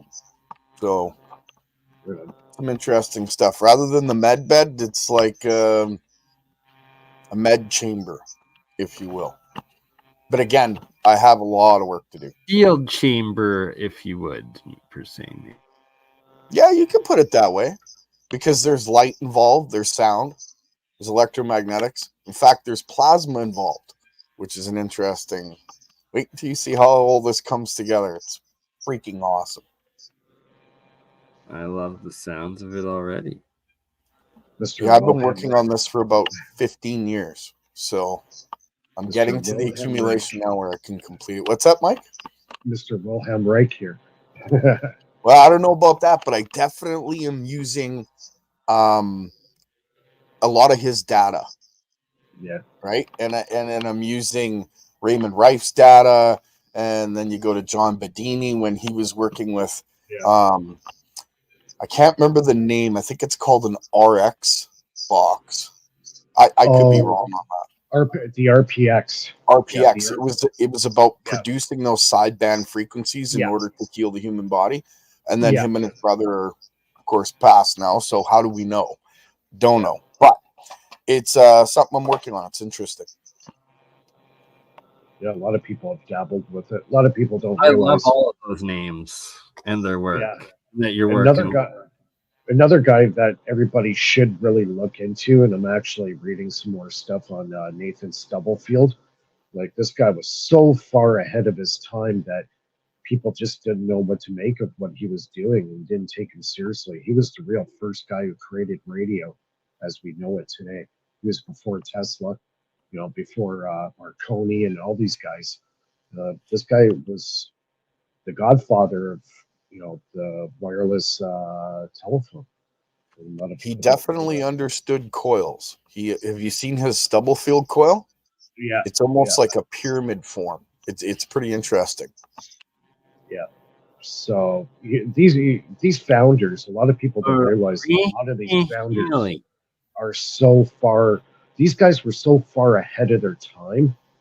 Like, even now, we're just starting to understand what these guys were onto, and we're still not there yet. These guys were that far ahead, right? See, it's just. I have a theory about that, though. I don't think they were so far ahead through experimentation. I think that there was a couple of them that had access to a library where this stuff was already working from the history, but locked away from people. And they were able to access it, and by each one of them seeing bits and pieces, then the experiment. You know what I mean? So as they progressed, they were already standing on the shoulders of 1,000 men, but they didn't tell us, making them sort of like celebrities, so to speak, right? So maybe where that hidden technology, were they able to stumble on this information? That's the question. I believe they did. I fully believe that. There are libraries even in my city that if you had the right access, you could learn things from our history that you wouldn't even imagine. Bernie knows what I'm talking about. Those libraries they're not hidden. You can access them, but you have to have access. And there's so many different ways. Well said. Well, knowing that they actually exist and know where to go. Yeah. And I fully believe that all that information is there. Nikola Tesla, he was a genius, but at the same time, did he just come upon all that stuff right away? If you look into who he was and who he hung out with, he had access to things Freemasons could have had access to, or other groups. See, a lot of people don't know Nikola Tesla was at the Stubblefield farm, and that's where he came up with the idea for the radiant energy collector. So he knew Einstein. He knew all those guys. Yeah, Steinmetz, Einstein, all those guys he knew. And Stubblefield, he was at his farm. There's pictures of Tesla standing there at his farm. So even Einstein was there. Even Einstein was there. Stubblefield was known to be an initiate. Do you understand what I mean by that? Exactly. So like maybe the that's what apex some of the presentation of the Twister being the third degree initiation of Twister and vortex mathematics and geometries. And it's like, what? Well, their whole basic symbology, it basically tells you about vortex energy, but half of them don't even know what it means, and the other half that do aren't going to tell you. So it's very interesting. No, that's they're why gonna they went. use it to cast spells upon you instead. Well, that's why academia did its best to get the vortex technology out of academia, to get it locked away, right? Yep. So absolutely, and that vortex technology directly accesses the human body because of the way that our cells work. So it accesses everything. If you go back in history and you look at the kings list and how some of those kings supposedly lived 20,000 years, and your brain goes like, really, that's impossible. The human body would degrade. But now picture this. This is just a thought. Okay, so as a thought experiment, if your cells are breaking down slowly, and that's what creates age, if you could regenerate those cells daily, like say sitting in a box for 15 minutes a day, or you sit and have coffee and you're sitting in a certain room for 15 minutes to a half hour a day, and your cells become re-energized to the point where they're not degrading for that day, you would pause or extend your life, so to speak. Yeah, I think that's what Wilhelm Reich was really after, kind of, the fountain of youth, right? So yeah, a lot I of believe his so work too. is based on that. Don't get me wrong, I don't want to extend life. I'm not going to say I can't wait to die, but at the same time, I know what happens after, and that's just as interesting as this tech. Yeah. So it's a thought experiment, right?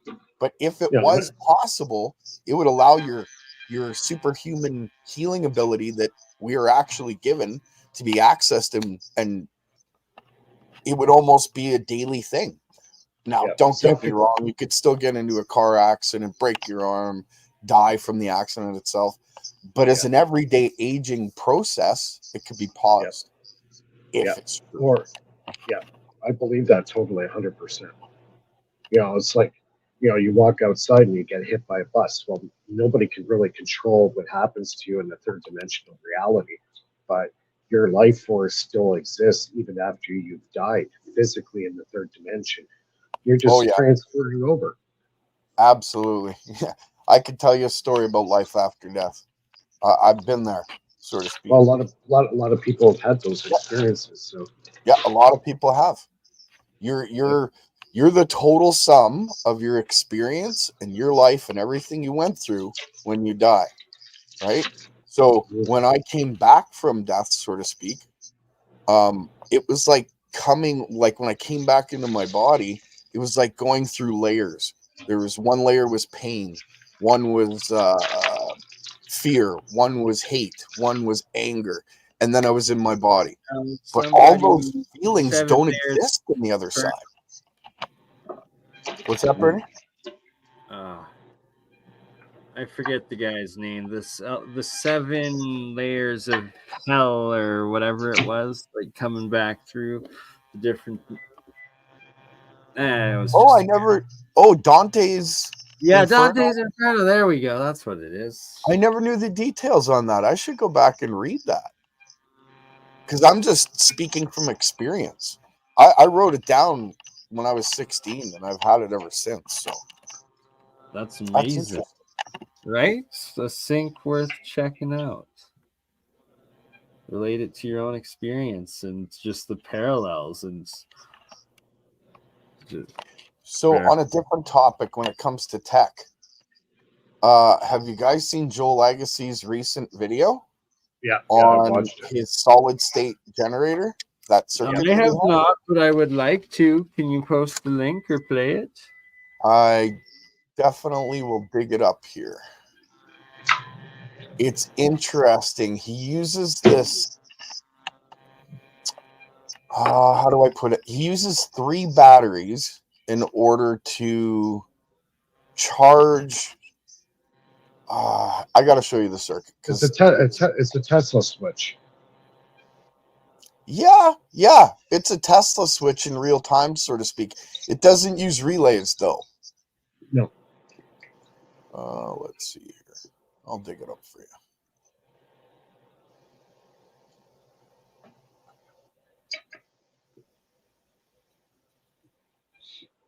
Sorry, it's taking me a bit. I'm looking through my history. I should probably just type it in. Oh, good, my friend. I feel you on that.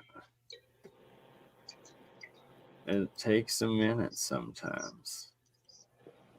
Okay. 7 layers of hell and 7 layers of hell. And that is correct, Jim Dillinger. Thank you. And Dante's So where do you want this link here? I guess drop it. Post it in the private chat, then I'll be able to click on it and open it up. There you go. It's interesting because I use part of this circuit already, and he adds like a 3rd battery to it, which I haven't tested yet. But it's an interesting circuit. So big shout out to Joel Agassi. Awesome work, dude. If you're listening, and you should be.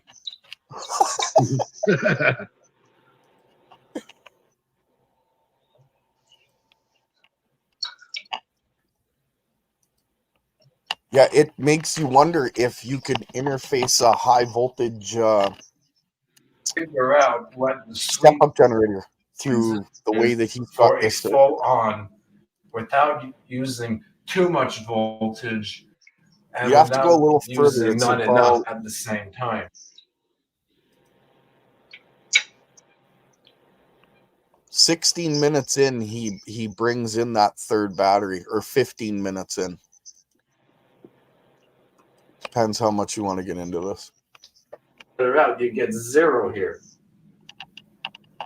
So yeah, go back a little bit. You don't get an actual. It's actually partially isolated over here, even though it's part of the. Sorry, Gerald. I should let you give a pretext to not make you fight with the video. What were you saying, good sir? I'm sorry, I didn't mean to fight with the video. Maybe go back, say 30 seconds, where he's explaining that little diagram that he's got his pen on right now. He gives a pretty decent explanation about it. Yeah, right about there.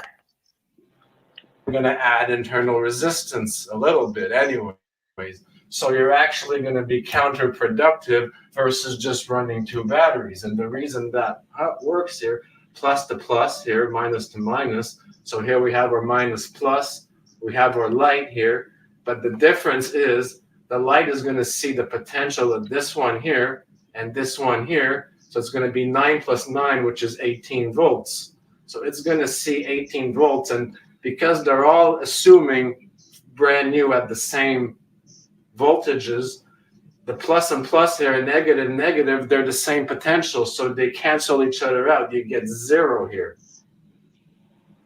So that's why you don't get an actual, it's actually partially isolated over here, even though it's part of the circuit, because it doesn't contribute the current in the traditional sense to the system. So now you're probably going, aha, I think I see where he's going with this. So back to our system over here. Let's add a third battery right here. This is 9 volts cell right here.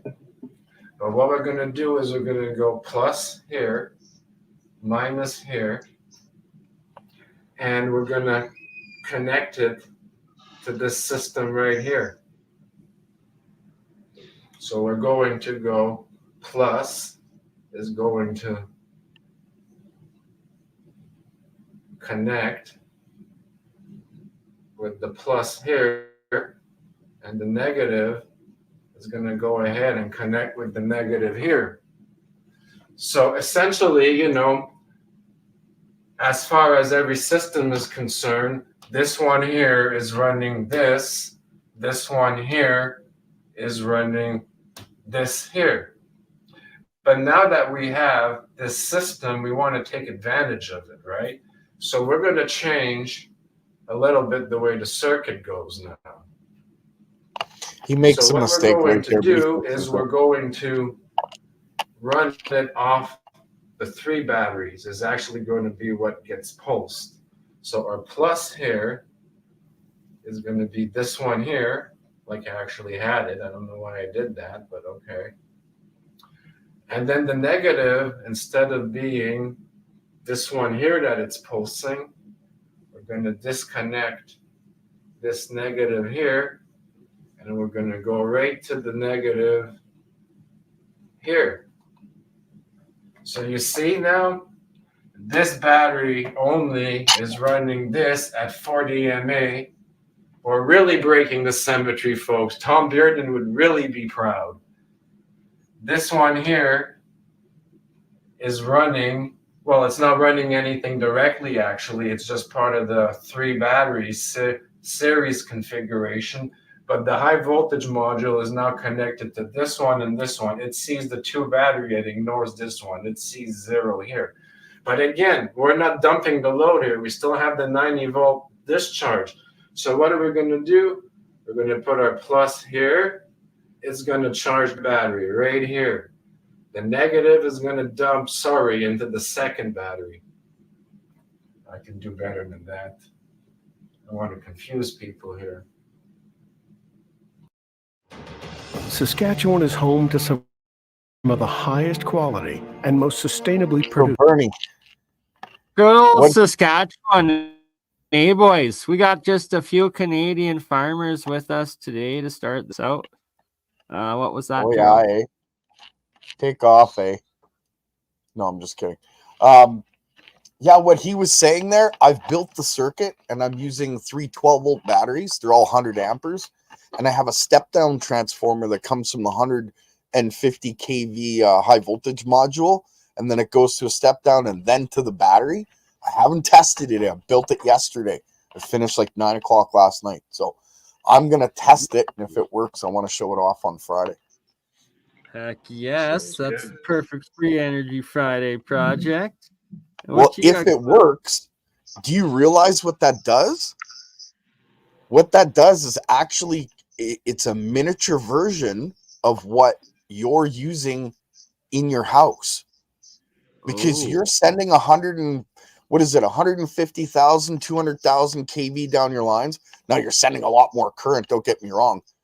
But the way that they split it with your pole pig in your house, yeah, I can explain it once I've tested it to make sure that it's correct.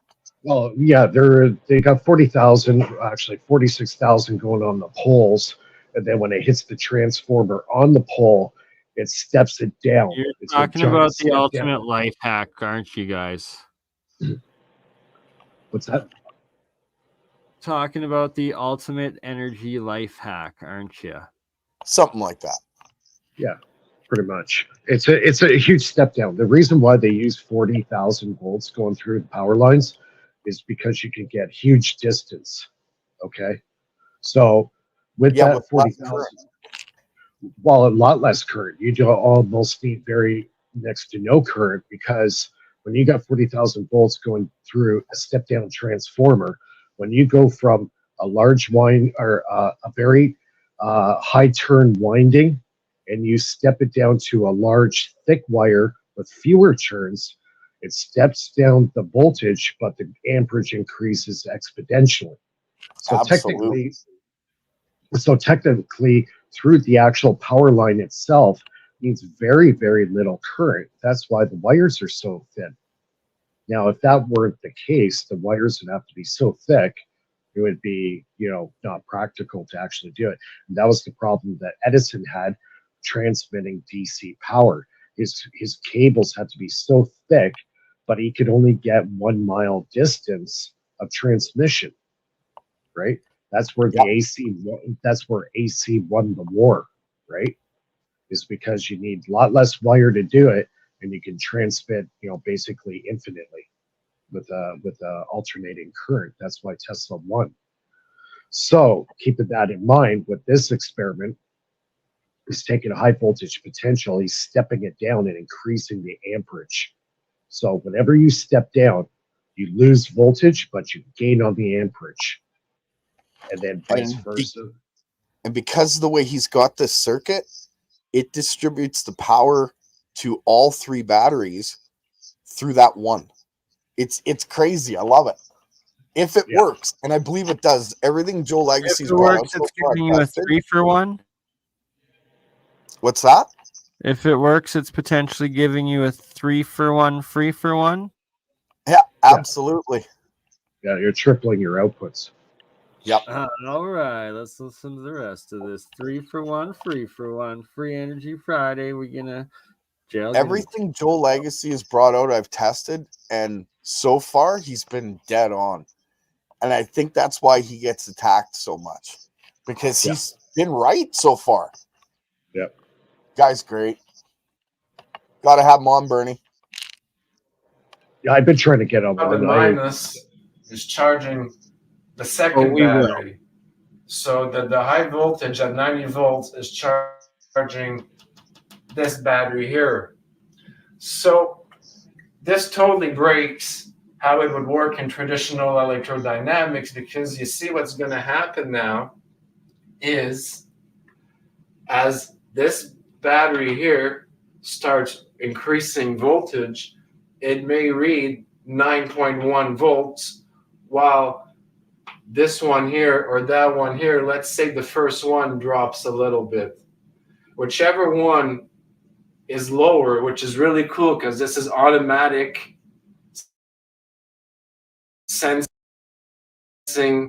regauging without any auto compensator circuits. It's just doing it with nature, basically.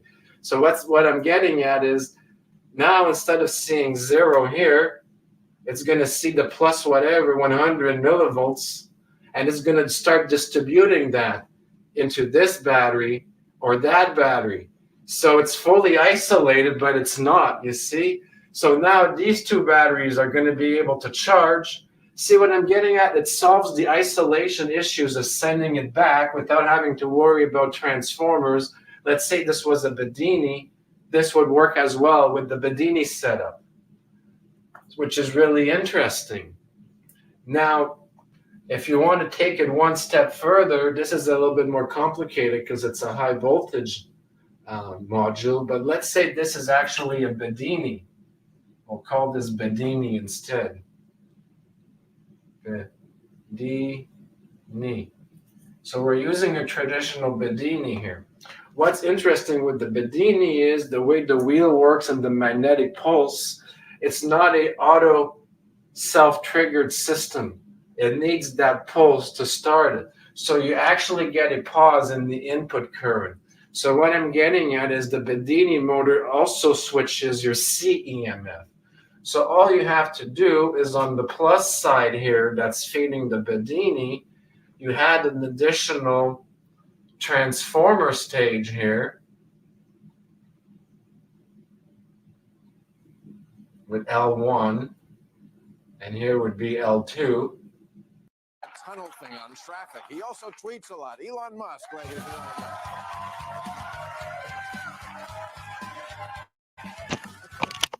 Commercials. And I've shown this in another video.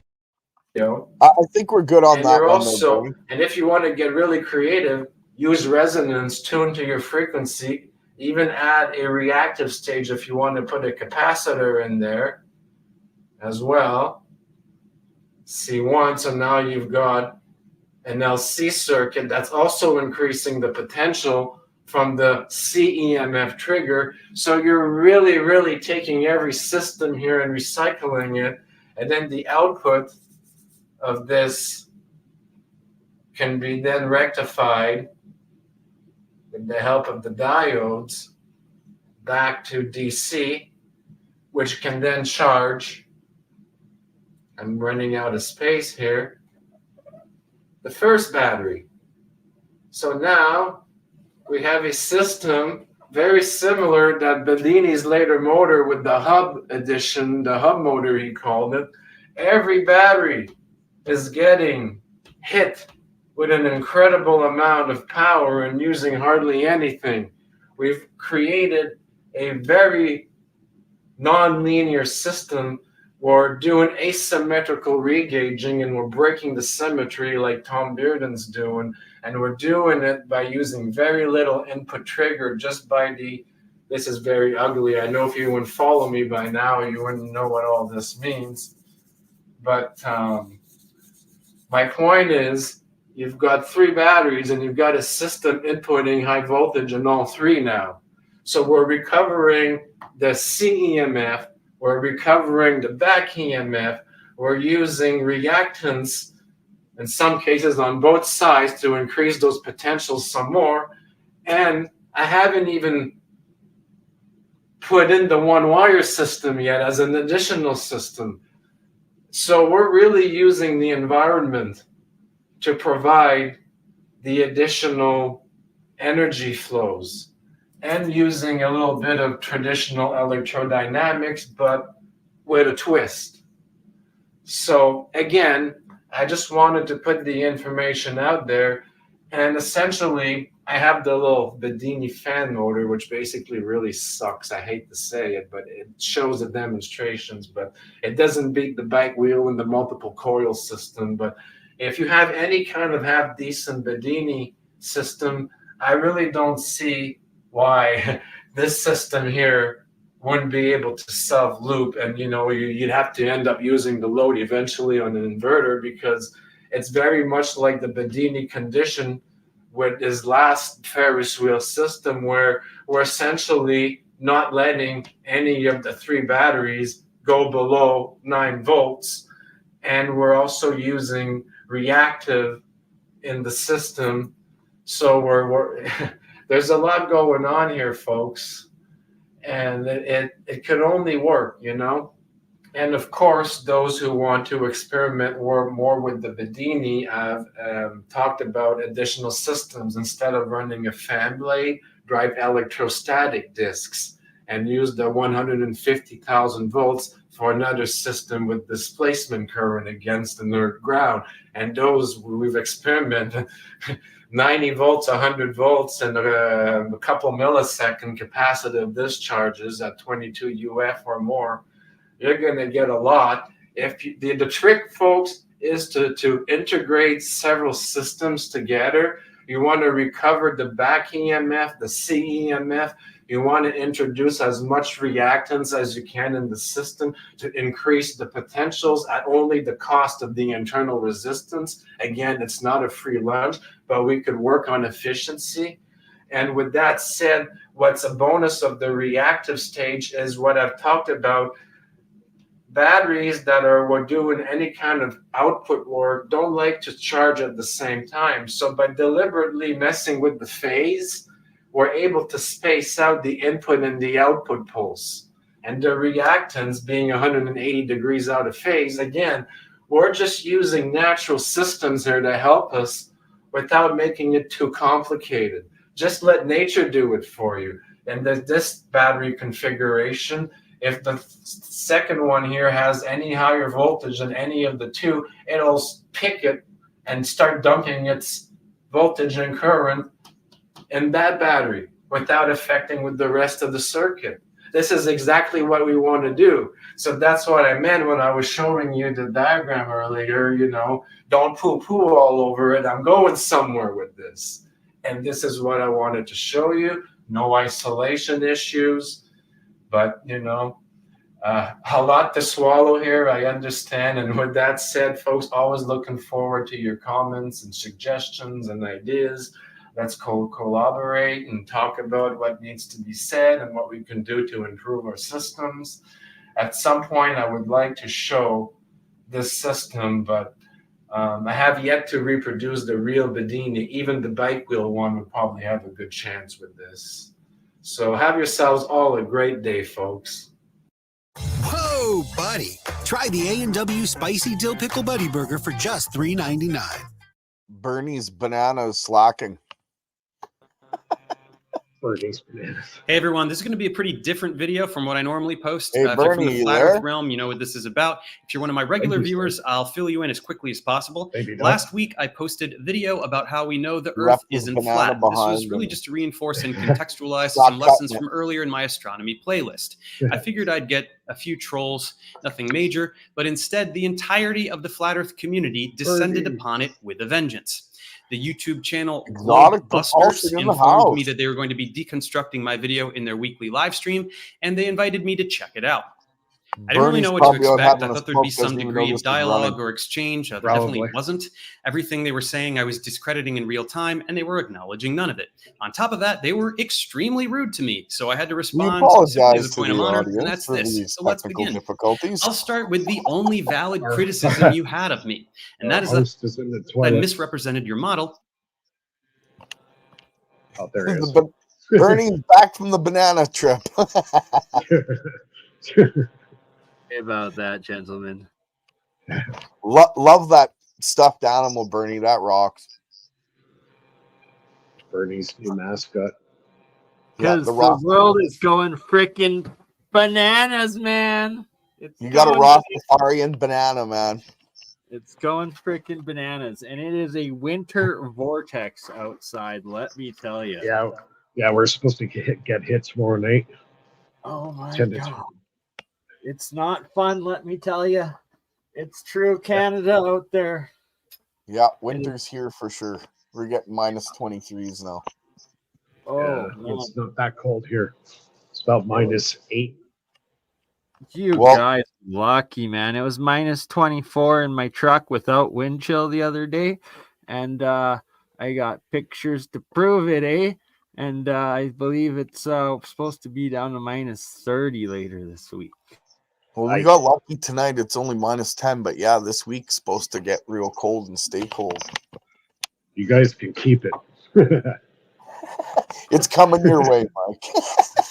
Supposedly, it's supposed to go all the way down to Texas again, and that's crazy. This freezing, the super cold, and at a time where literally, so it's this polar vortex. They claim the splitting of the North Pole, where the North Pole heated up 60 degrees overnight.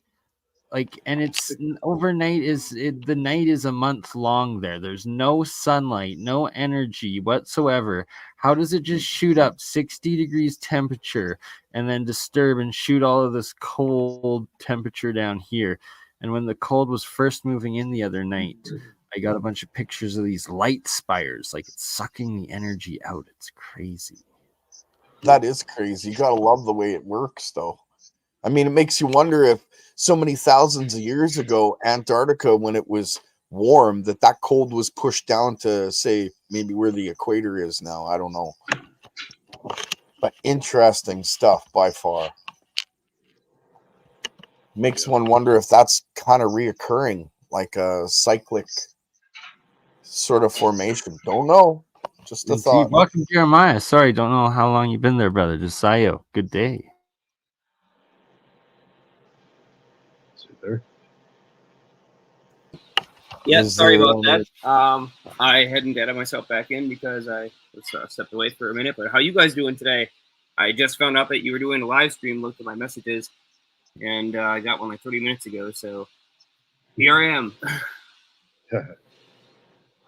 Welcome to Year of the Superfield. How does it feel? Well, speaking of fields, I am printing right now the Corona ejection ring for the Photon spacecraft patent application. And this is going to be a rather interesting one. I've always wanted to build this, and it's specifically in the shape and geometry of the electrode, or the electron emission electrode.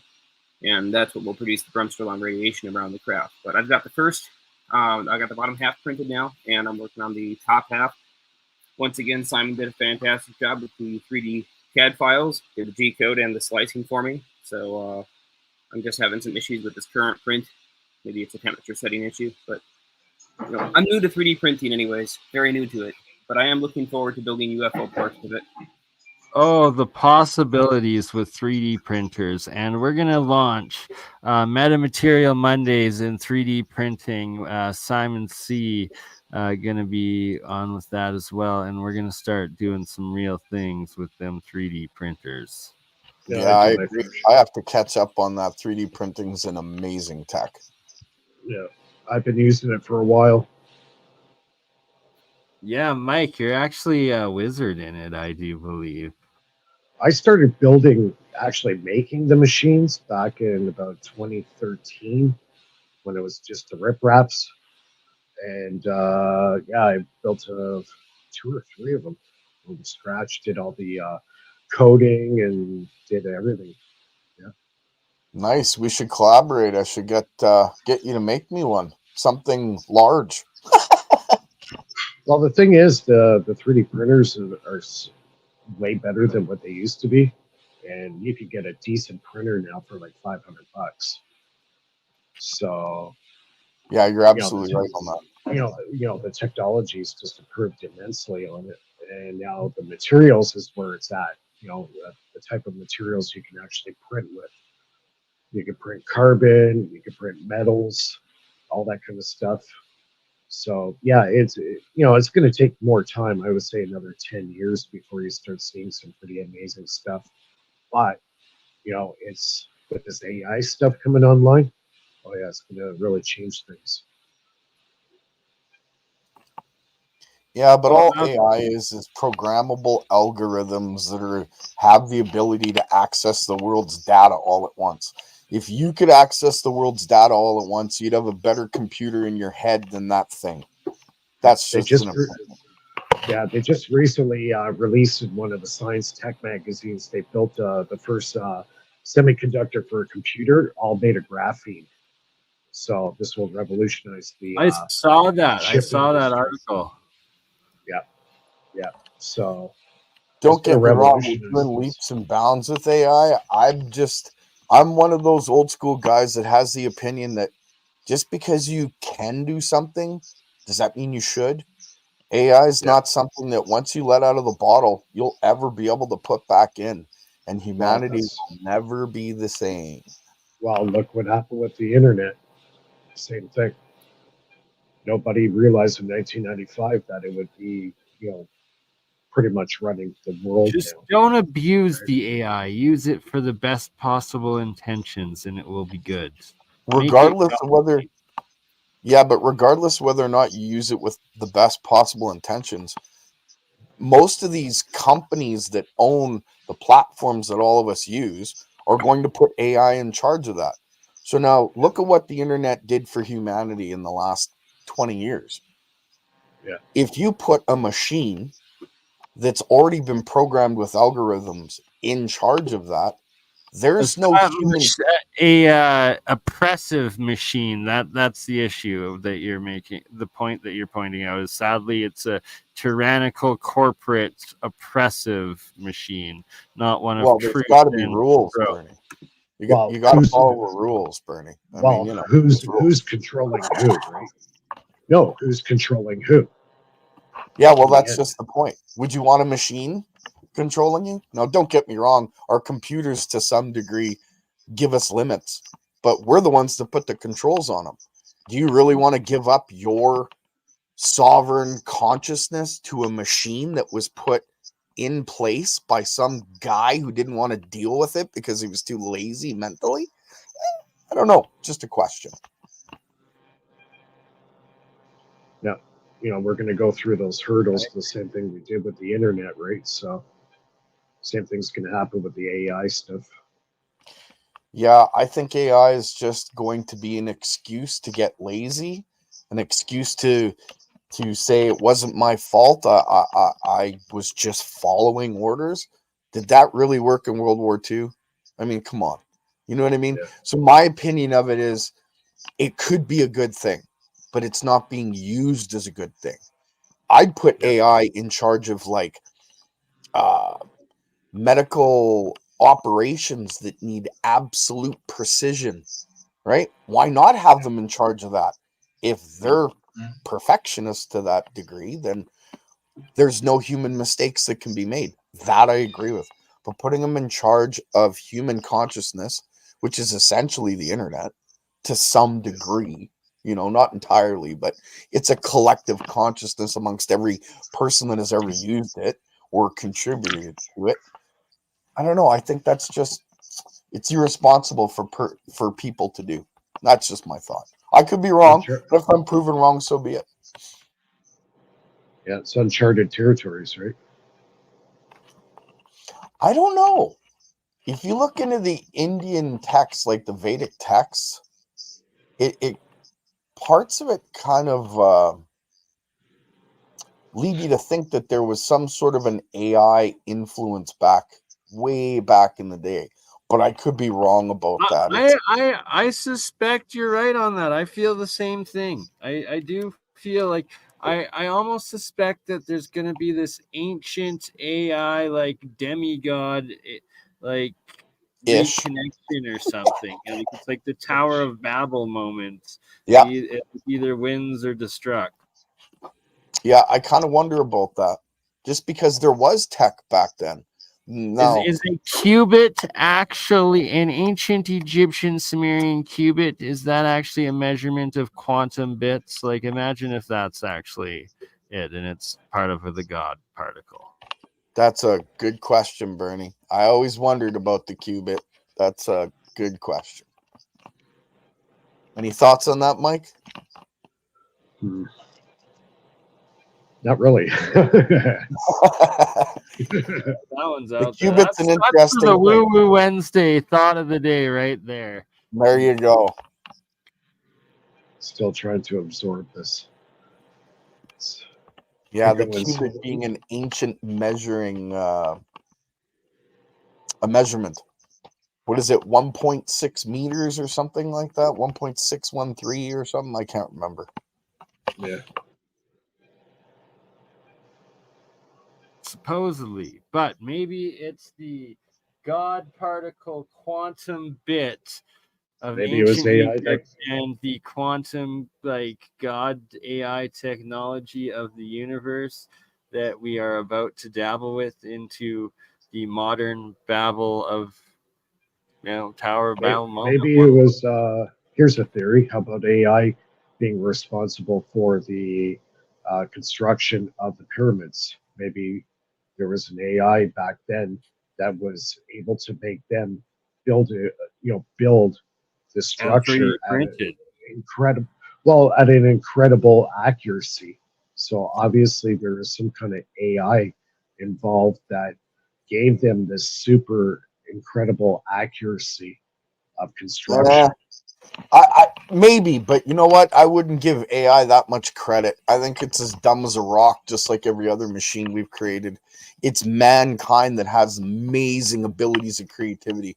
And I think that we came up with the ways of putting the pyramid together and what it was for. Maybe it was given to us by a higher power. Maybe not. I don't know. But mankind was definitely the ones that put it together. How? That we still haven't figured out. We debate on it endlessly. All of us do. There's so many different ways, like Bernie said, maybe 3D printing it, Maybe it was built in anti-gravity in a sense where it was built from the top down. Maybe it was built by aliens. Maybe it was built by slaves. Nobody really knows. No, But because it's an interesting I think debate. I personally think, and a few other guys out there actually think the Egyptians actually inherited the pyramids. Yeah, I think so too. I think they were there Oh, way before. 1000%. The pyramids and the pyramid building super civilization was pre-cataclysm, pre-Younger Dryas, like Atlantean or before that. Yeah, and this may piss a lot of people off, but I don't think the Egyptians owned it at all. If they did, they'd know exactly how it works, how it got put together, and how to fix it. And until they can tell me that, it wasn't theirs. They just got there first. It was deliberately destroyed. It'll just piss off the official Egyptian historical authorities, and they have their own history to maintain, even though it's been thoroughly disproven now. At this See, point. and that's the thing about me. I don't care who I piss off. It's Official, their opinion, and if you like it, you take it. If you Egyptian don't, you don't. archaeology has been debunked so badly, it's like pathetic that in 2024 it's still taught in academia. You're not wrong. Yeah, I had no mention of Kemet at all. Hey, if we wanted to talk ancient Egypt, we should be referring to it by its proper name, and that goes back Kemet. before the 4,000-year history that they're currently promoting. Yep.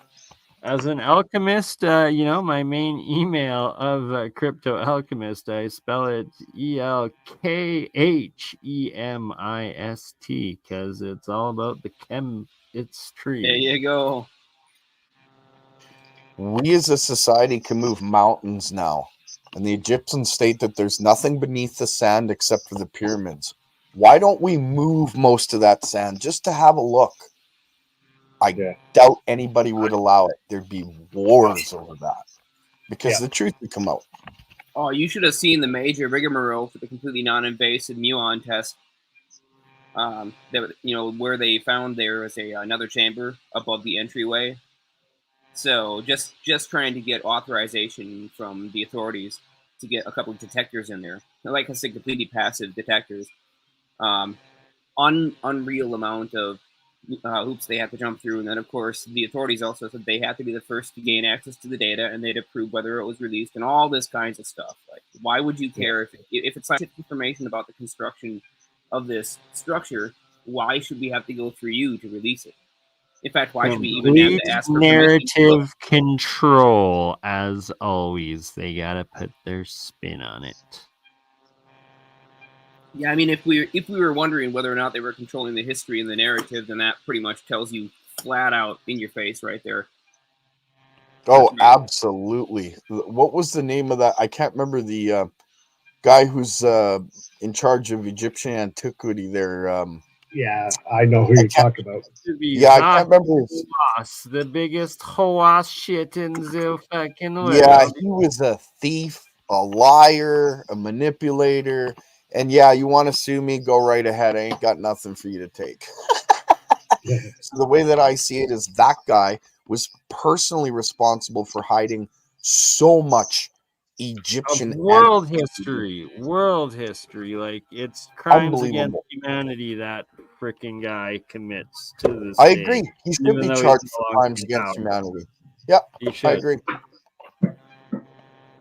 Yeah, they're always seeming to hide something. I think personally, in my personal view, there was a great civilization pre-Egyptian era, and it got wiped out completely. And they were the only ones who had the technology to build a structure like that.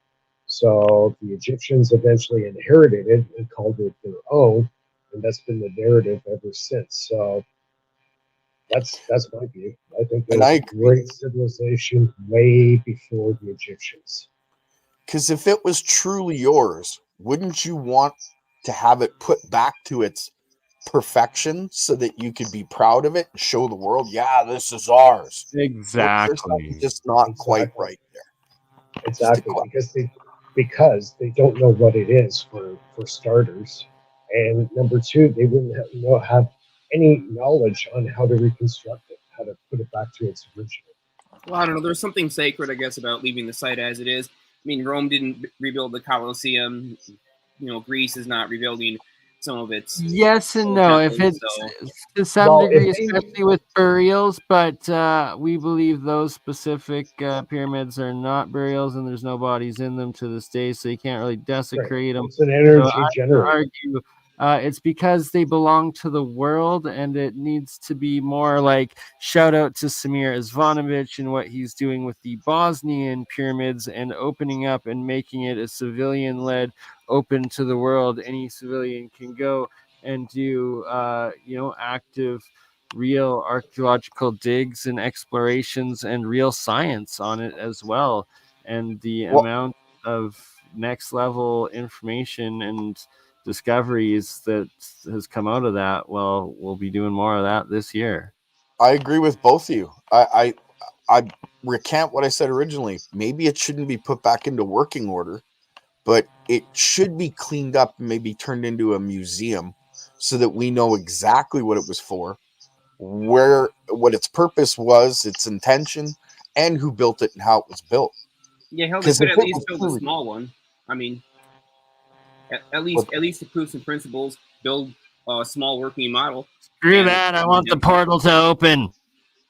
and you could do that if it was all cleaned up and promoted, but they'll never do it because there's things that are being hidden from civilization that they do not want out. Otherwise, why not show it off? Yep, they don't want people to know that this thing potentially was a giant generator set on a major ley line intersect that would create the global wireless power system that Tesla was at. And, Tesla was very interested in the pyramids. And in his later years, in his mid to late 70s, he was doing a lot of experiments with quartz crystals and materials that, were potentially used in the pyramids. So he had a huge interest in that. Yeah, it was one of his passions. Yeah. In his later years, he was doing a lot of experiments. I don't think a lot of people realize how much Tesla actually traveled around the world and studied overseas. That guy moved all over the place just to learn from different cultures about their ancient sciences. He was fascinated with ancient technologies. Yeah, he studied the Indian Vedic texts as well. From what I understand, Yes, he Tesla did. was at Yes, the he pyramids did. twice. Yeah, he wasn't at like a Hitler Nazi drill level of like I have to have all the old artifacts kind of thinking, but he wanted to understand how it all worked. No, he even had like a yogi or some sort of Eastern or Orient master, like spiritual guy with him for many years. Oh God, why Edgar can't I think of Casey, I think it was. No, he was from India. An Indian yogi or something, right? Oh, that guy. Yeah. But yes, he also did Edgar Casey as well, and Walter Russell. Yeah, he would ask Casey for all kinds of technical information for him to channel solutions for his various inventions that were at the because Tesla was doing stuff that had never been done before. So wherever Casey was pointing his information that Tesla would ask him about in his hotel room when he was in his final years of doing his design work, and he sort of hit the edge. The stuff hadn't been done before, at least in any modern time. So wherever Casey was pulling that tech from, it certainly wasn't because he had looked it up and read it on the internet or pulled it from a library or something, right? But yeah, he gave Tesla accurate technical information that was beyond what he currently had studied. So I find that interesting, always have. That makes a lot of sense from what I got this book, and I can't even remember where I got it from. I think it was from my aunt when I was a kid. And it talks about somebody who knew Tesla and how they were part of this group. Now, I don't know how true this is. It could be a fiction. I don't know. I have to look at the book again. But this group they were in included I didn't know about Casey, which actually kind of fits. That was in his very later years. That's probably why you didn't hear much about it. That's when he was up in the hotel in New York or whatever. Yeah. And that was in like his final, I think, 10 years or so. He started consulting Casey. It could have been even less than his final 10 years. Well, apparently Tesla, Einstein, Steinmetz, my brain just farted. The one that created the light bulb, Edison.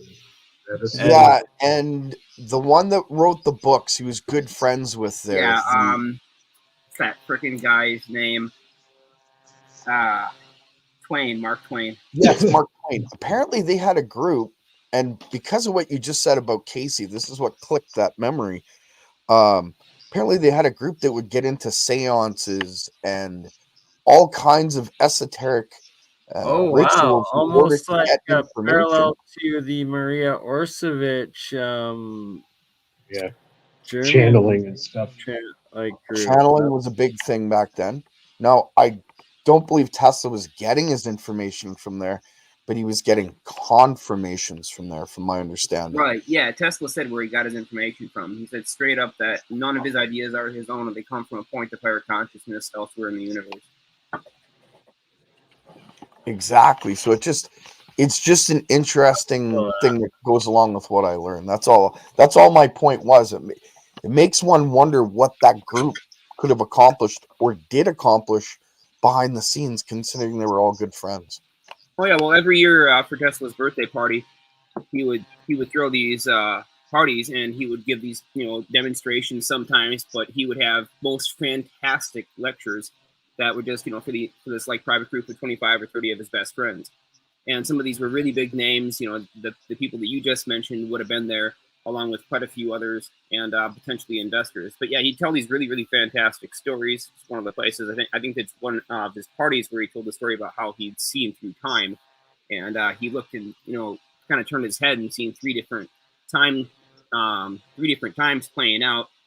And one of them was apparently far enough into the future where he's seen the guy with a cell phone in his pocket, or what he described as a handheld video communication device that allowed anybody to talk to anyone else anywhere in the world. And it slipped in the guy's front shirt pocket. So I mean, it's pretty cool. Yeah. Now there was a device he was working on where basically whatever you thought, it would project it on the screen. I heard about that, but never seen a single shred of evidence towards it, so I'm not sure. Yeah. So yeah, same. Yeah. That's one thing I've heard he did. I heard about that device as well. Yeah. Yeah, he accessed it through brainwaves. I don't know how he was able to see him back then, but that was an interesting invention. Didn't it have? I don't know if he had anything to do with Project Looking Glass or not, but it kind of sounds along his lines. As far as I know, that really didn't have anything to do with him. No, I know he had a part in the Philadelphia experiment, but he got out of it really early because he knew it was super dangerous for humans to be in that field. And, I read some notes on that, on why he got out, actually. Yeah. He got out because he redid his calculations and he realized that every single person that was on that ship near those gravity transformers had to be wearing a watch that locked them to the time that they were from. Because if they didn't, what happened, from what we hear, could have happened. Because the watch that was ticking was oscillating at the time that they were born in, so to speak, right? It's at 60 seconds per oscillation, so to speak, and that was how they were getting their I don't know what watch he was using. But anyway, the watches that he wanted to give to every person on the ship, the United States Army apparently said, no, we've already spent enough money on this. We're not going to do that. We don't need it. The math is correct. And he bailed. He said, I don't want nothing to do with this because you guys aren't listening. I've told you, you need to do this. And that's why he bailed. Apparently. I don't know how true it is. That sounds pretty legit. That's freaking wild. I found the quote here. Nikola Tesla, my brain is only a receiver. In the universe, there is a core from which we obtain knowledge, strength, and inspiration. I have not penetrated into the secrets of this core, but I know that it exists. And so, awesome. Information highway. It's just like beautiful poetry. And, I've had so many downloads, and so have most of the people that I work with, that it really makes me think, this is just something that all of us humans can do. It's not, you're not born with special gifts. Gerald, Jeremiah, myself, all of us have had many own personal experience downloads. Like it's how we get all our like The best ideas, absolutely. ideas. I come up with all kinds of crappy ideas on my own, but the really good ones pop into my head from somewhere else. I built my coils through dreams. Every one of them. They were all directed through dreams. Certain numbers, certain sequences. Call it what you all. Mendelbrot sets. And I've seen so many things in dreams I can't even explain. I've written them down. I got maybe 20 binders full of notes. But crazy when you access. Yeah, lucid dreaming is the key to amazing. getting a lot of this info. That's amazing. We got to get Dan Winter on to talk about that here this year in 2024. Yeah, he's the guy to talk to about that. I like Dan Winter. He only goes so far, though. He always says that life is, it all has to do with geometrical basis, and that's it. But there's way more to it than that. Who created the geometrical form that created us? He goes into the plasma and the ball lightning and the lucid dreaming and forming the flame within the mind. And Oh, don't get me wrong. I'm not discounting any of his info. I think he's great. He's smart. I've watched him since he built his first implosion device for water structuring. Yep. Yeah, he's in Australia. Shout out to the water imploder. Yeah, apparently he was doing some work with the guy who made the Joe cell. Really, that fascinates me. The Joe cell really fascinates me, especially with like the electrolysis experiments I've done and some of like the weird viscosities I've gotten water to turn to. Like I fully believe in what I've seen in investigating the Joe cell. I think it's legit. Yeah, one thing he was saying with the Joe cell, if he were to drive his car over a railroad track, the Joe cell just shuts off. Because wow, that would make sense. The resonance, the vibration would just instantly, yeah. It's because the tracks are this huge ground connection that carries telluric currents. Yeah. Oh, that's right. The track, yes, the grounding. I would love to build a Joe cell just to test that. Who was talking about that earlier today? Someone was talking about that earlier today. I was talking about telluric currents. No, it was a different system than the Joe cell. Someone else today, a video I was watching, was talking about when they drove over rail tracks because it connects to this huge ground and it would just ground it out instantly. Oh man, I think it was with Jeremy Reese actually. And you guys should have seen what happened at the tracks over by my old shop. It was just the most incredible thing I've seen as the aftermath. So, please do. Oh, you guys want to hear about this? It's just wild. So, another person that was standing outside, or right by the door to let the dogs out. There was 2 dogs there standing at the time, and they run outside all the time, even when it's storming and whatnot. But they would not go outside at all. They just whimpered at the doorway, and then they ran back inside and started barking at the open door.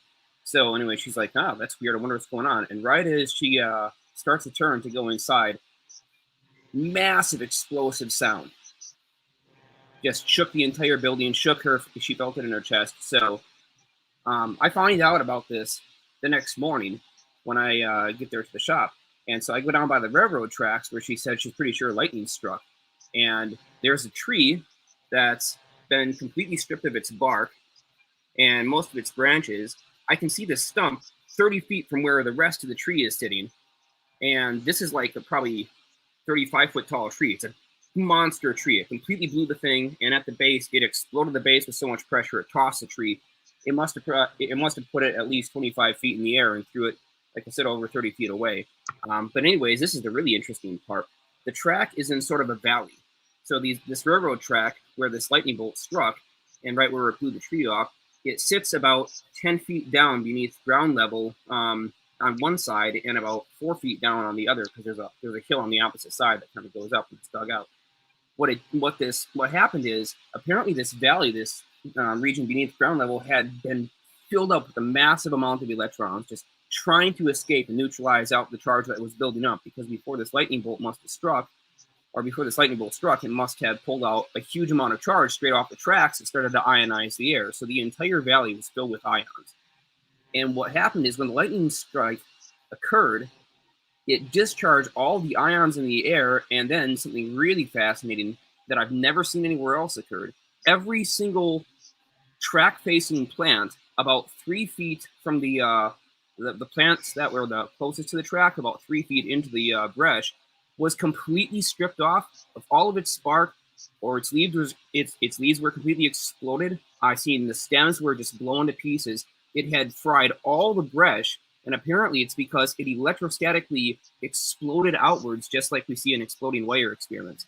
And the extensive damage to almost 300 feet in both directions of where this lightning bolt struck, just along the railroad tracks, the tracks carried so much instant neutralization charge that they electrostatically ripped the plants apart and tore pieces straight towards the tracks. We're talking thousands of pounds of force here in a split second, probably millions upon millions of volts in a couple of nanoseconds. So I imagine that area smelled like ozone big time. Oh man, absolutely. I mean, I seen where the strike went down, and it burned the crap out of everything. But the amazing part is it was raining all night after this lightning strike happened, and that tree the next day, it was bone dry. You got to gun off to that thing with a match and started it on fire. I mean, it was completely dry. So that means, while it was raining, that tree must have been so damn hot still that it evaporated off all of its water and ended up dry the next day. So I've never seen that much extensive damage to foliage from any lightning strike. For 300 feet in both directions, just everything completely dead and stripped. There's a video on the internet. It's been out there for a while. It shows a lightning bolt hitting the ground close to like a river, and then the bolt of lightning just travels right through the river. I don't know, maybe Bernie, you could find it. It shows lightning bolts hitting a river. If you post it in the private chat, I can definitely load it and play it. You guys realize that some lightning bolts are over 15 feet wide? Oh, they're huge. Mind blowing. Yeah, as you were talking about railroad tracks and lightning bolts, has it not been known multiple times that ball lightning actually follows railroad tracks, which is form of lightning? Well, they are a massive attractor. Big time. Actually, I think there's a couple videos on the internet of that. I don't know if they're still up.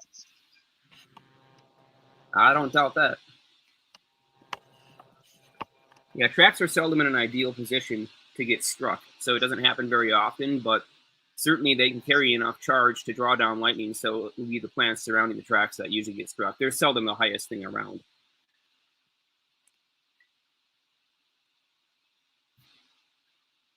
Lame. I've been trying to test out. I'm live on 3 different Twitter/X accounts, channels of mine right now as well. But I was testing because supposedly they finally fixed the live comments to Twitter or X integrated into StreamYard, but it does not seem to be the case.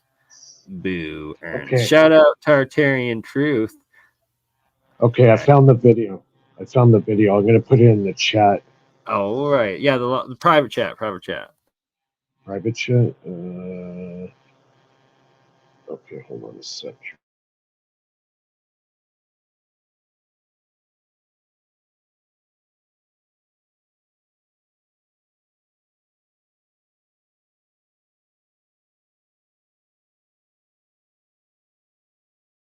And once we cover that, then Jeremiah, do you want to discuss a little bit more of the hover coil today?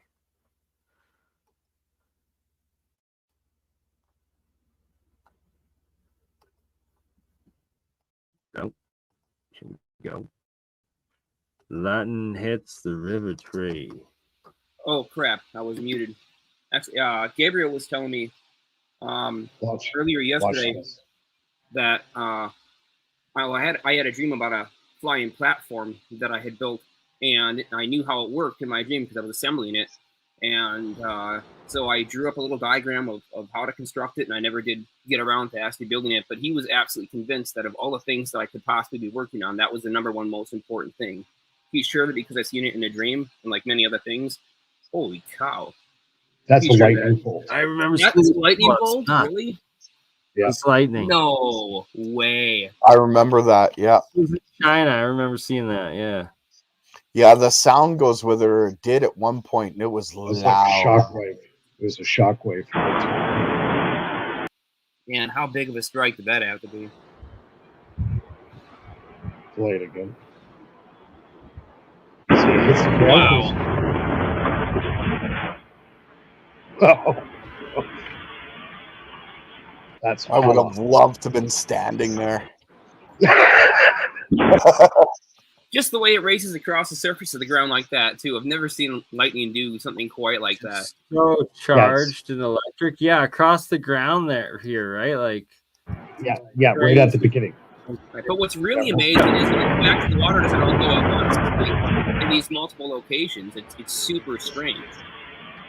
But what I'm not getting here is this. Coming out of the water there is this brown smoke, so it looks more like, it looks almost like an explosive was set off, and that may not be lightning strike. Maybe that's Sure, that's not transmutation. Yeah, this is crazy. I'll be sure That's that's high lightning, though. voltage. Oh, that's high voltage, man. Yeah, I know. Is this lightning or something else? See, to me, that looks like an explosion. That's not lightning. Come on, you know what? That's got to be an underwater explosion, and that thing that looks like a lightning strike up there, that's probably that's probably zip line, explosive trigger line like they use in controlled detonation. Maybe. Charged explosion. Maybe. Maybe. That was Yeah. an electric. Well, look at the brown vapor from the water after. 100%. That's detonated. Yeah. Well, could I've be never detonation. seen lightning strike water before, so I don't know if there's any sort of transmutation going on. But Jeremiah, Maybe somebody- that could be dirt from the ground, right? From Maybe underneath. somebody just wanted to go fishing and just had to use a bomb. Right? Yeah. It's That's China. one way of netting them in. Yeah.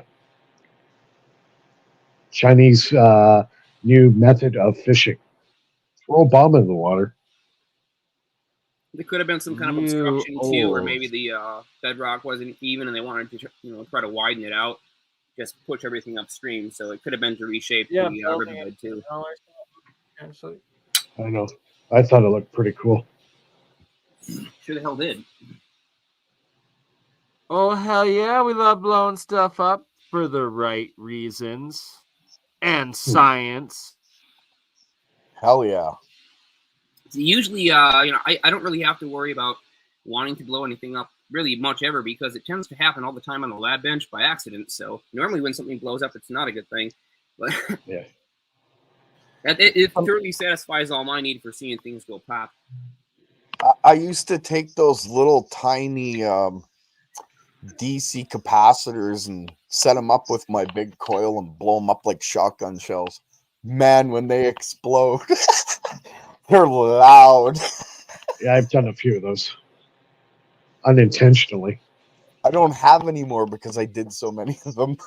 That was my introduction to electronics, blowing up a capacitor in my face. Nice. Oh, that's a good way to learn about electrolytics. Yep. But probably not the best. It was lesson number 1. Oh man, we used to see how far we could launch those things, or what kind of energy we could get by discharging a capacitor of approximately, what was it? I think it was like 150,000 times the equivalent energy into one of these little cans. Just watch the damn thing go completely catastrophic. I mean, it would blow pieces of the can or fragments into wood, and it would have bended pretty deeply. So when they blow, there's nothing left, but it looks like little pieces of fur and plastic. yeah, we used to pick the ones that didn't have the vent release caps, because those will really go bang. Yep. Nice shirt. That is a really ugly sweater. I love it. Happy human holiday. Indeed. You Because win the ugly sweater contest this year, Bernie. You definitely win the ugly sweater contest this year. Mike, I don't know. Do you know those characters on there, Gerald? I sort of do. I don't know their names. I love the sweater. Don't get me wrong. I think it's hilarious. But... That's why he's showing it off, is because of those characters there. No, I know. I love the ugly sweater factor, though. Exactly. And then it lights up. That used to be a contest in my house. That's why I love that. That's great. You guys actually did that? I only Yeah, heard we about did. that. When I was younger, in my early 20s, there, me and my friends used to have ugly sweater contests at Christmas time. Oh, just we to still do it. break up the boredom. Her brother wins every year. Some people have a knack for ugly. Some people don't have to He try. nailed it. Yeah. Some people are pure natural at it. Yeah. Have you met my brother? No, I'm just kidding. Yeah. Yeah. That's okay. I still don't know how to dress nice. Wasn't ever a skill that I picked up. If I've got to look good, I'll ask my girlfriend for help. Yeah. I've never been too bad in that department. Just can't really afford the clothes I want to wear.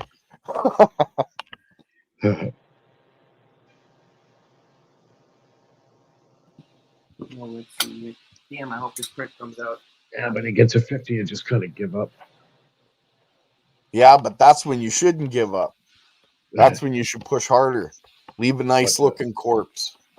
That's what I say. I'm going to leave the best damn looking corpse I can. Go out with a bang, right? That's it. I was running a small replication of the 2-coil system. It was the first 3D print that I did was these little bobbins. Once again, thanks to Simon for doing all the G-code work on that.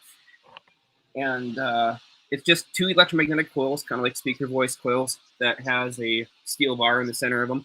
And so I'm pumping them at 100 hertz, and one of them is offset by about 0.63 hertz. So it's 100 hertz and 100.63 hertz in the 2 channels. That creates a traveling wave, and that thing makes a compass spin like crazy. But it also produces a propulsive force because of the traveling wave phenomena. And the fact that it does it with a square wave input at only 100 hertz, I think, is super interesting. And the reason for 0.63 hertz offset is because that's the oscillation frequency of the pendulum I have it on. So it just kind of helps automate the swinging process, so I don't have to turn it on and off.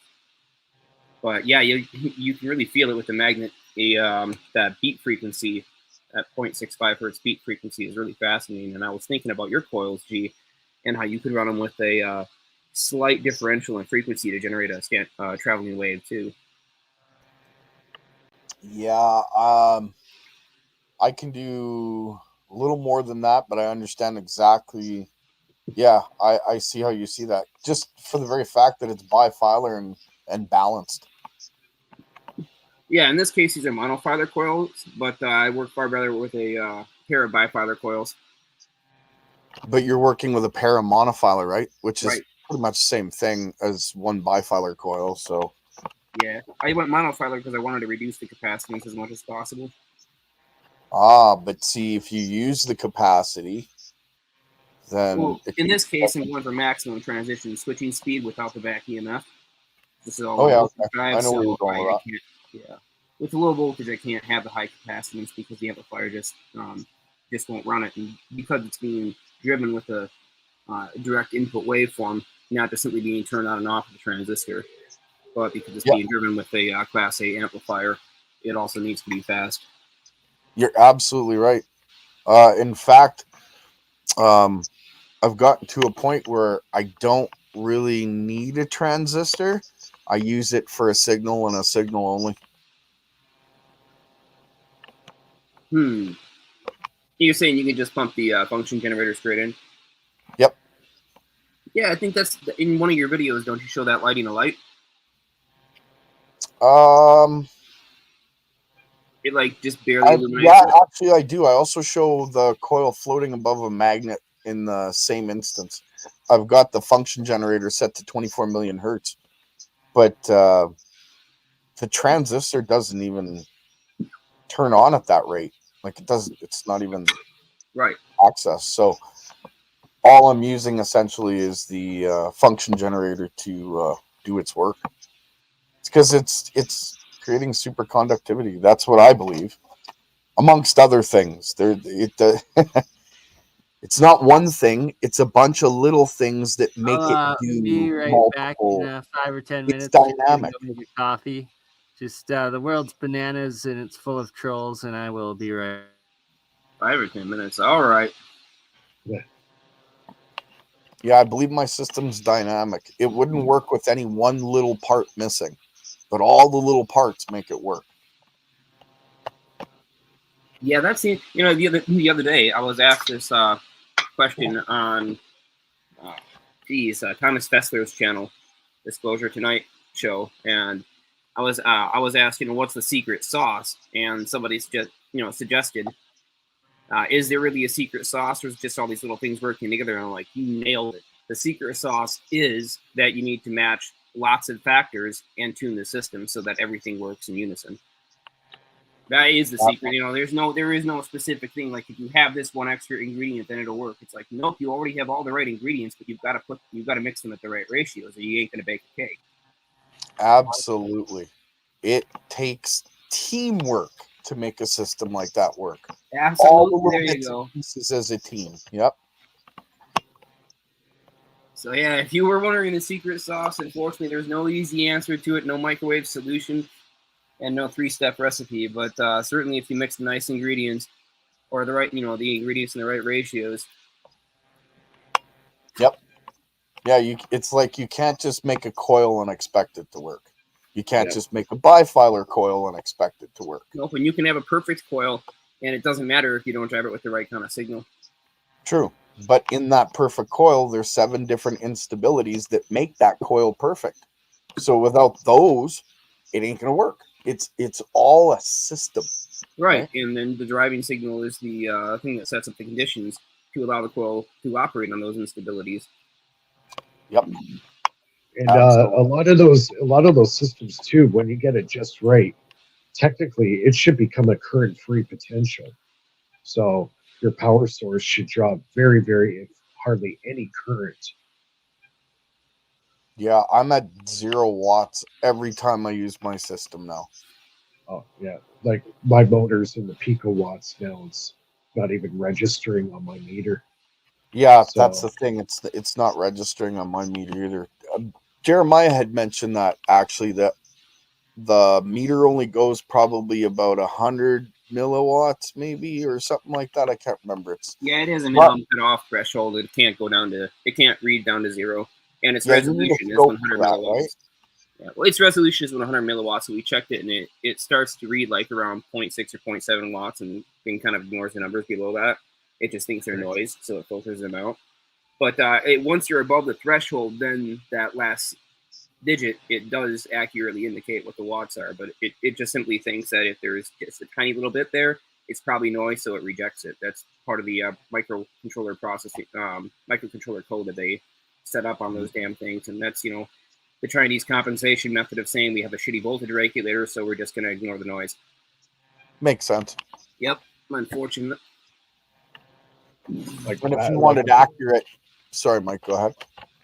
Yeah, like the batteries on my system, I've been using for several weeks now, and it won't go below 25 volts. It does not go below. It just will not take the power out. So obviously, it just will not drain the battery. The battery just, it's like I'll leave it for a day, hook it back up, it'll gain 100 millivolts. Okay, so I got a question for you, Mike. Can you pull a load off that, or does the load itself the system running? The load itself is the system running, and it runs off the pressure of the voltage potential. So what I've got is basically a current-free potential. Because I'm triggering it so fast in the way that I'm doing it, it does not draw a current.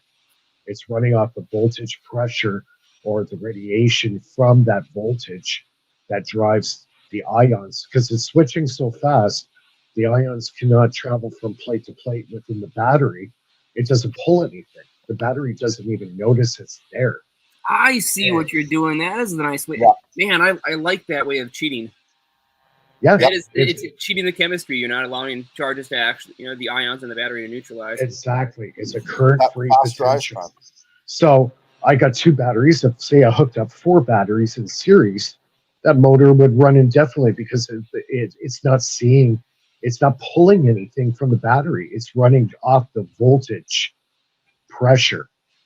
If you got enough voltage pressure You there, can calculate out how long you could run it off the battery, because you're not going to be able to actually measure correctly the current draw into your circuit at all with any kind of a meter. But what you can do is charge up a fairly large capacitor to that 24 or something volts, and then you can. I would actually charge it up to the full battery voltage for both your cells, so 14.2 times 2, and then you're gonna have that off a power supply running the circuit already, so that when you disconnect the power supply, the capacitor is already fully charged and connected, and then you're just going to time it while watching the capacitor with the meter down to the point where it gets to what you would call a dead battery voltage. Let's say that would be 11 volts.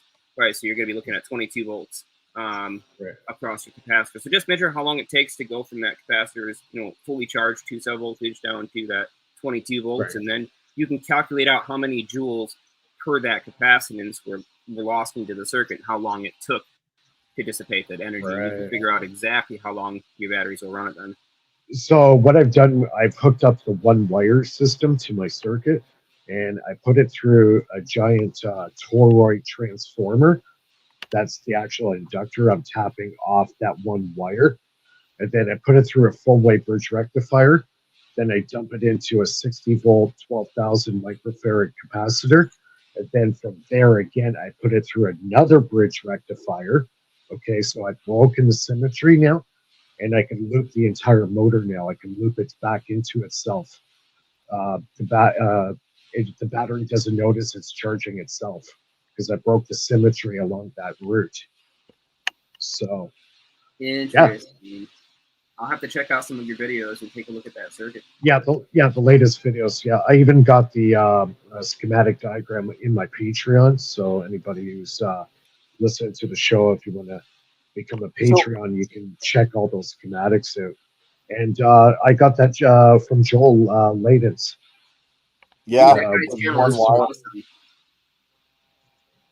So the 1-wire system is really cool. I like it, and it works. So I wonder, Mike, on that premise of the way you run your system, if you were to add multiple batteries to it, could you not pull current out of those batteries and then have them charge continuously just because the way the system works?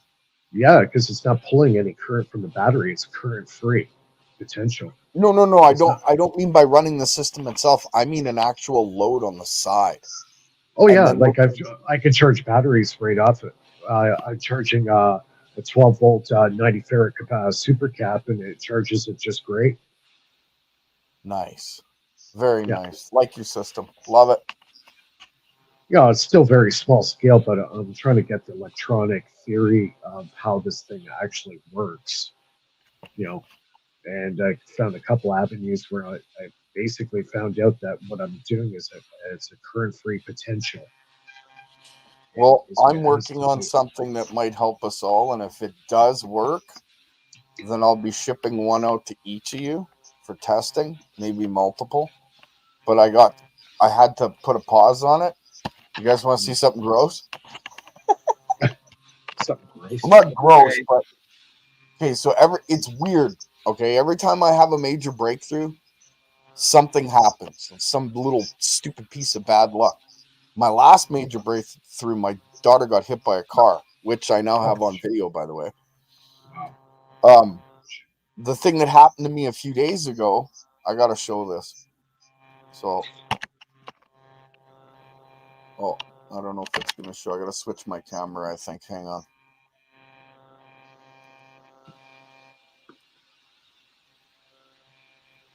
I hope this has nothing to do with like washrooms or something. Oh, that's nice. Way to go. It looks better today. Oh, you smash your finger? Yeah, I was changing the tire on my wife's car, and it's a hatchback, and out of the blue, and this hatchback normally stays up. You can shake the car, it doesn't fall down. You guys know how hatchbacks work. Yeah. Well, I'm changing the tire, and the thing got slammed down on my hand. Nobody was around. It just came straight down, and my hand was stuck in the gate.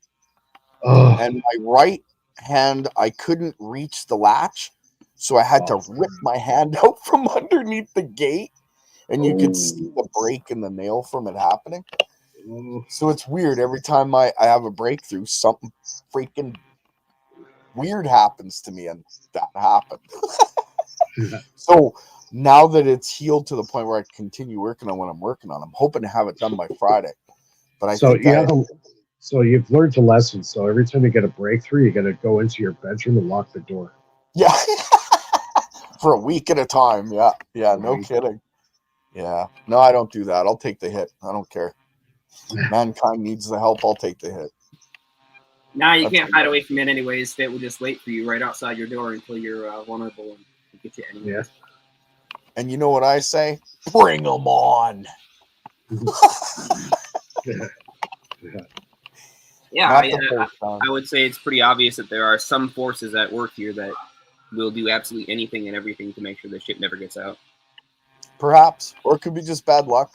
But, you know, I bring it up just because. Last time I checked, bad luck doesn't cause your internet cord to get cut up on the pole.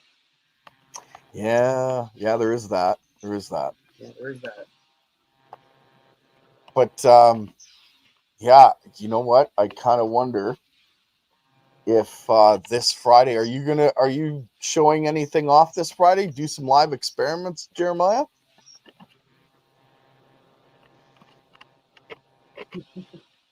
Oh, man. Hey, are you doing anything live Friday or this weekend for experiments? I highly doubt that I will actually have anything set up and ready by that time. I was trying for it. The experiment that I have set up now is producing a propulsive force, but not one that I would stand behind and say absolutely this is, you know, a reactionist force. There are still too many variables to work through before I can say that. So most of my experiments right now need a lot of testing before I want to go public with them, just because, again, there's so much crap information out there. It's like the last thing I want to do is add more crap information. I hear that. False conclusions. Yeah, I don't want to do that either. One thing I don't do in my videos, really, hardly ever, is give conclusions to the viewers. I give suggestions for what I think might be happening, and then I leave that as an open-ended sort of, I don't know what it is, you know, think about it, this is what I think it is. Yep. I try and do that. I've in my videos lately, I've put some suggestions in there, but I'm not claiming it's superconductivity that what I'm doing, because there's so many different forces that are interplaying. I can't claim it to be superconductivity. In fact, until it gets into the hands of others, really, it's just a coil doing anomalous things, or according to others, it could be just weird videos. Yeah, so, well, again, you know, whenever there's room in your title, you always end it with you decide. Yeah, well, it's ultimately up to others, right? Regardless of what I see, you can't live in a tunnel. Yeah, it wouldn't matter if you told everybody exactly what it was and you knew exactly what it was, because people would still have their own opinions too. It's like every single person that studies this kind, you know, historical technology or ancient technology concepts has their own theory about how the pyramids were built. It's like something that everybody wants to talk about and brag about how great their theory is because it makes so much sense to them. And it's like, yeah, everybody and their grandmother can tell you how the pyramids are built in their opinion, but what's it really matter if nobody can tell you how to use them? Yep, very true. It's just a good debate. That's all it really is. Yeah, it's one more opportunity for somebody to stroke their knowledge of history and, you know, explore various theories.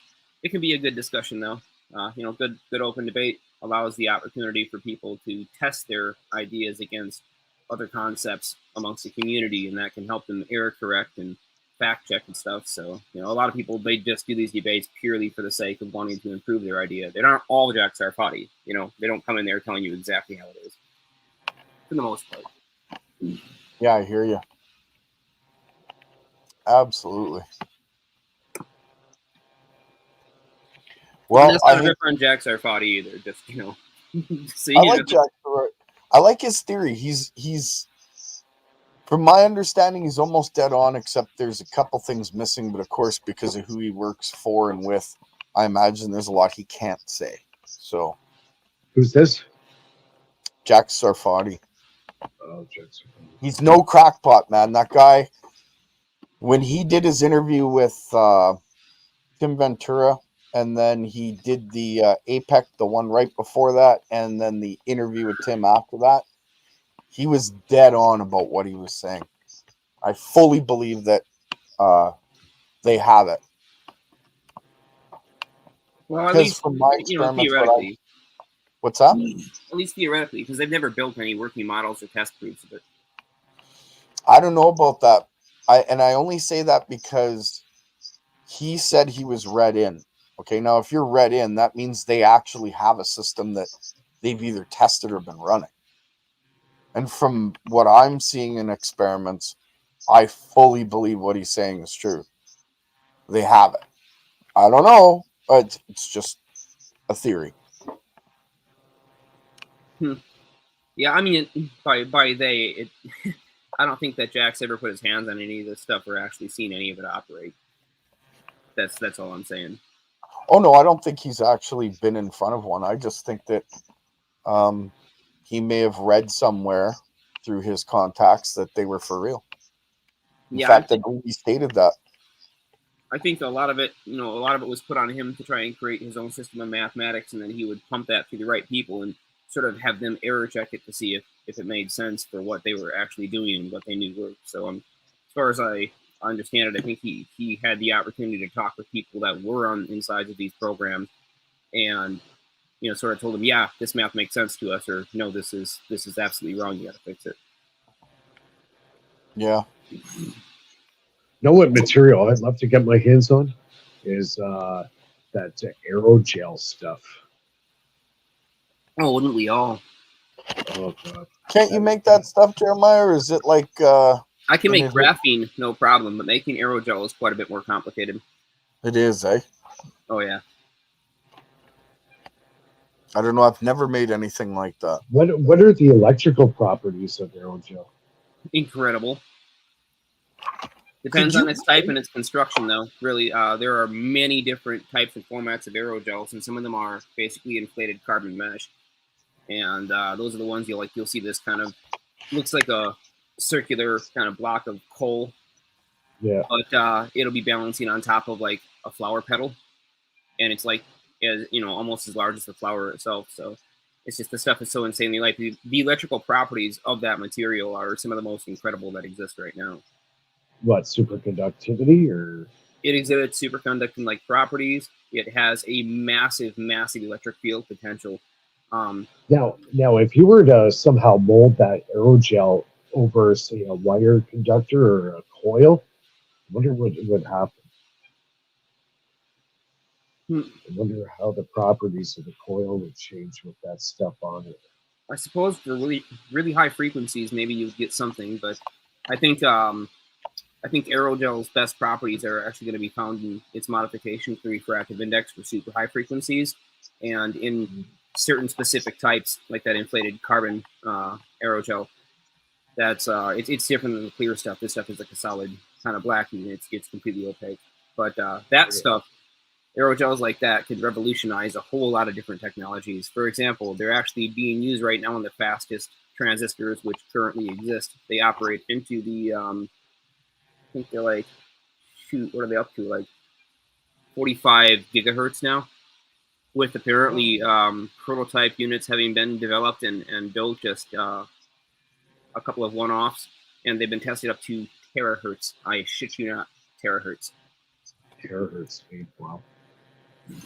So I got a theory on I don't know if this would work like an aerogel, but my brother used to do electrostatic painting for the city, and it's a way of coating it through electricity. Like you're painting with charged particles, so to speak, right? Right, exactly. Yeah, yeah, they're powderized particles, like an atomized liquid, and you're spraying it onto a machine. The machine's grounded itself, and there's mass amounts of potential involved. So my thought process, what's that? Electroplating. Yeah, electroplating. Well, kind of. Not, It's not really different. electroplating. This is a little bit different. So you have two Yeah, I types can't of these remember the paint name of it. guns. Yeah. Well, one's called a powder coating. Powder coating, yeah. Gun, and the other one is a charged aerosol painting system. Electrostatic painting, yeah. Right. Yeah. Well, my thought process is this: because it's electrostatic, could you not layer it in such a way where you're changing your polarity of layer and create some form of a battery? Unfortunately, with that type of tech, it goes on way too thick and way too uneven. Interesting point. So yeah, it's part of the issue. So you couldn't build up some form of an aerogel by layering like that? Not with that specific technique, though. I've had quite a few theories on how to grow aerogels electrically under the right conditions. The problem is that all these theories involve a very high temperature hydrogen furnace. So that's right. I just don't have access to the equipment, but there's a crap load of papers right now that tell you how to make aerogels and graphene and nanotubes, and my favorite is like how to grow a nanotube forest, which is very much a high voltage electrostatic process. It just you vaporize extremely high temperatures off of an arc electrode, little pieces of carbon, and then you allow them to naturally align to the electric field, and they'll self-assemble into nanotubes. That's interesting. Either way, that's it's good to know. No, I wish we got good at this stuff, though. I wish we got good at building this stuff, because our species would tremendously benefit if we did. One of your coils made out of the right type of metallized, doped carbon conductor would do things you can only begin to imagine. Well, it's funny you say that. I'm working on something. Hopefully it'll be done on Friday. I can show. Hopefully. I'm waiting for, it depends on the dry time. Dry time? Oh. Yeah, I've built a weird type of battery. Say. So you're using that spray on carbon. I used it for my carbon magnesium batteries. It's a spray on carbon graphite paint. Not quite. Let's just say I'll reveal how I built it, but there's a coil in it. No, that's an interesting battery. Yeah, it's not a normal battery. I don't even know if you can classify it as a battery, but essentially it acts like a battery. Is it a flux capacitor? You could call it that. It's solid. It's solid state like a battery. Like you could put it in a machine and use it like that. The circuit that I'm using on it, I don't know if I personally can't miniaturize it to make it fit inside the battery properly, but what I've got so far looks pretty okay for a prototype, and we'll see how long it works. Or what's that? I think I know what you did. So yeah, it's interesting, and if it works, it might be the next step that all of us need to get into their hands. So you all get this battery, and you can test how long, the charge time, the load time, current, everything. But I don't know. Again, we'll see. I'm waiting on the dry time right now. Yeah, I mean, trying to get a project ready on a schedule is always a pain, especially when it's something that's, a brand new type of tech and you're waiting for parts to come in. You're not wrong. That's why I say I'm trying. But I've been working on it for the last little while, and I'm almost done. Now it's testing. But again, it could be a dud just like anything else that's been going on out there. I don't know. One step at a time, right? Yeah, absolutely. It's the only way we make our way forward. But I hate to cut this off, guys, but my family, so to speak, is all getting up and about, and I have to go help put things together, sort of thing. So no quick call after. You're going to be busy. All right. What's that? So no quick call afterwards? Yeah, maybe in about a half hour or so. Cool. Let me know. Yeah, I will. I'll email you. Is Bernie even around? I guess not, eh?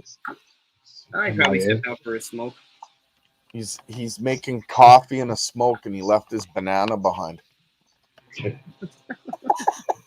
don't know how anybody could just leave their banana anywhere. I mean, come on, folks. That's who's running the show right now. The banana. Well, the world is bananas. All right, there it is. Gerald. Well, you have a wonderful day, brother. Thanks for joining in. Yeah, With definitely. Woo Wednesday, and you'll be back on Free Energy Friday in collaboration with Mike and his League of Extraordinary Inventors stream that we will be doing. And I look forward to this solid state battery / flux capacitor that you speak of.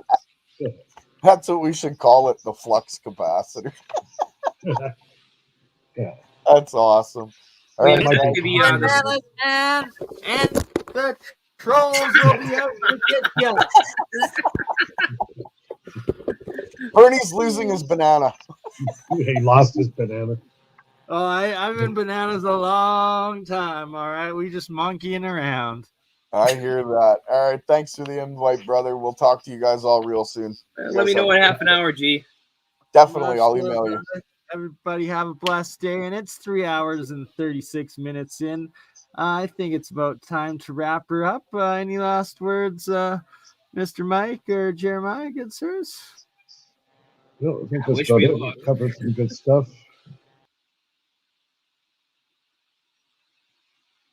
Absolutely. All right. Well, then I wish you two a wonderful rest of the week, and we'll be back Friday with Free Energy Friday and continue the real science, Adept Alchemy 101, and Mike Faraday with the League of Extraordinary Inventors. Jeremiah Pop, one of them. My friends, we will catch you soon. Thank you, and thanks, Gerald, for joining in. Catch you guys on the next one. Laser. If I can ever hit the outro.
Peace out, y'all. Have a blessed day. Good morning.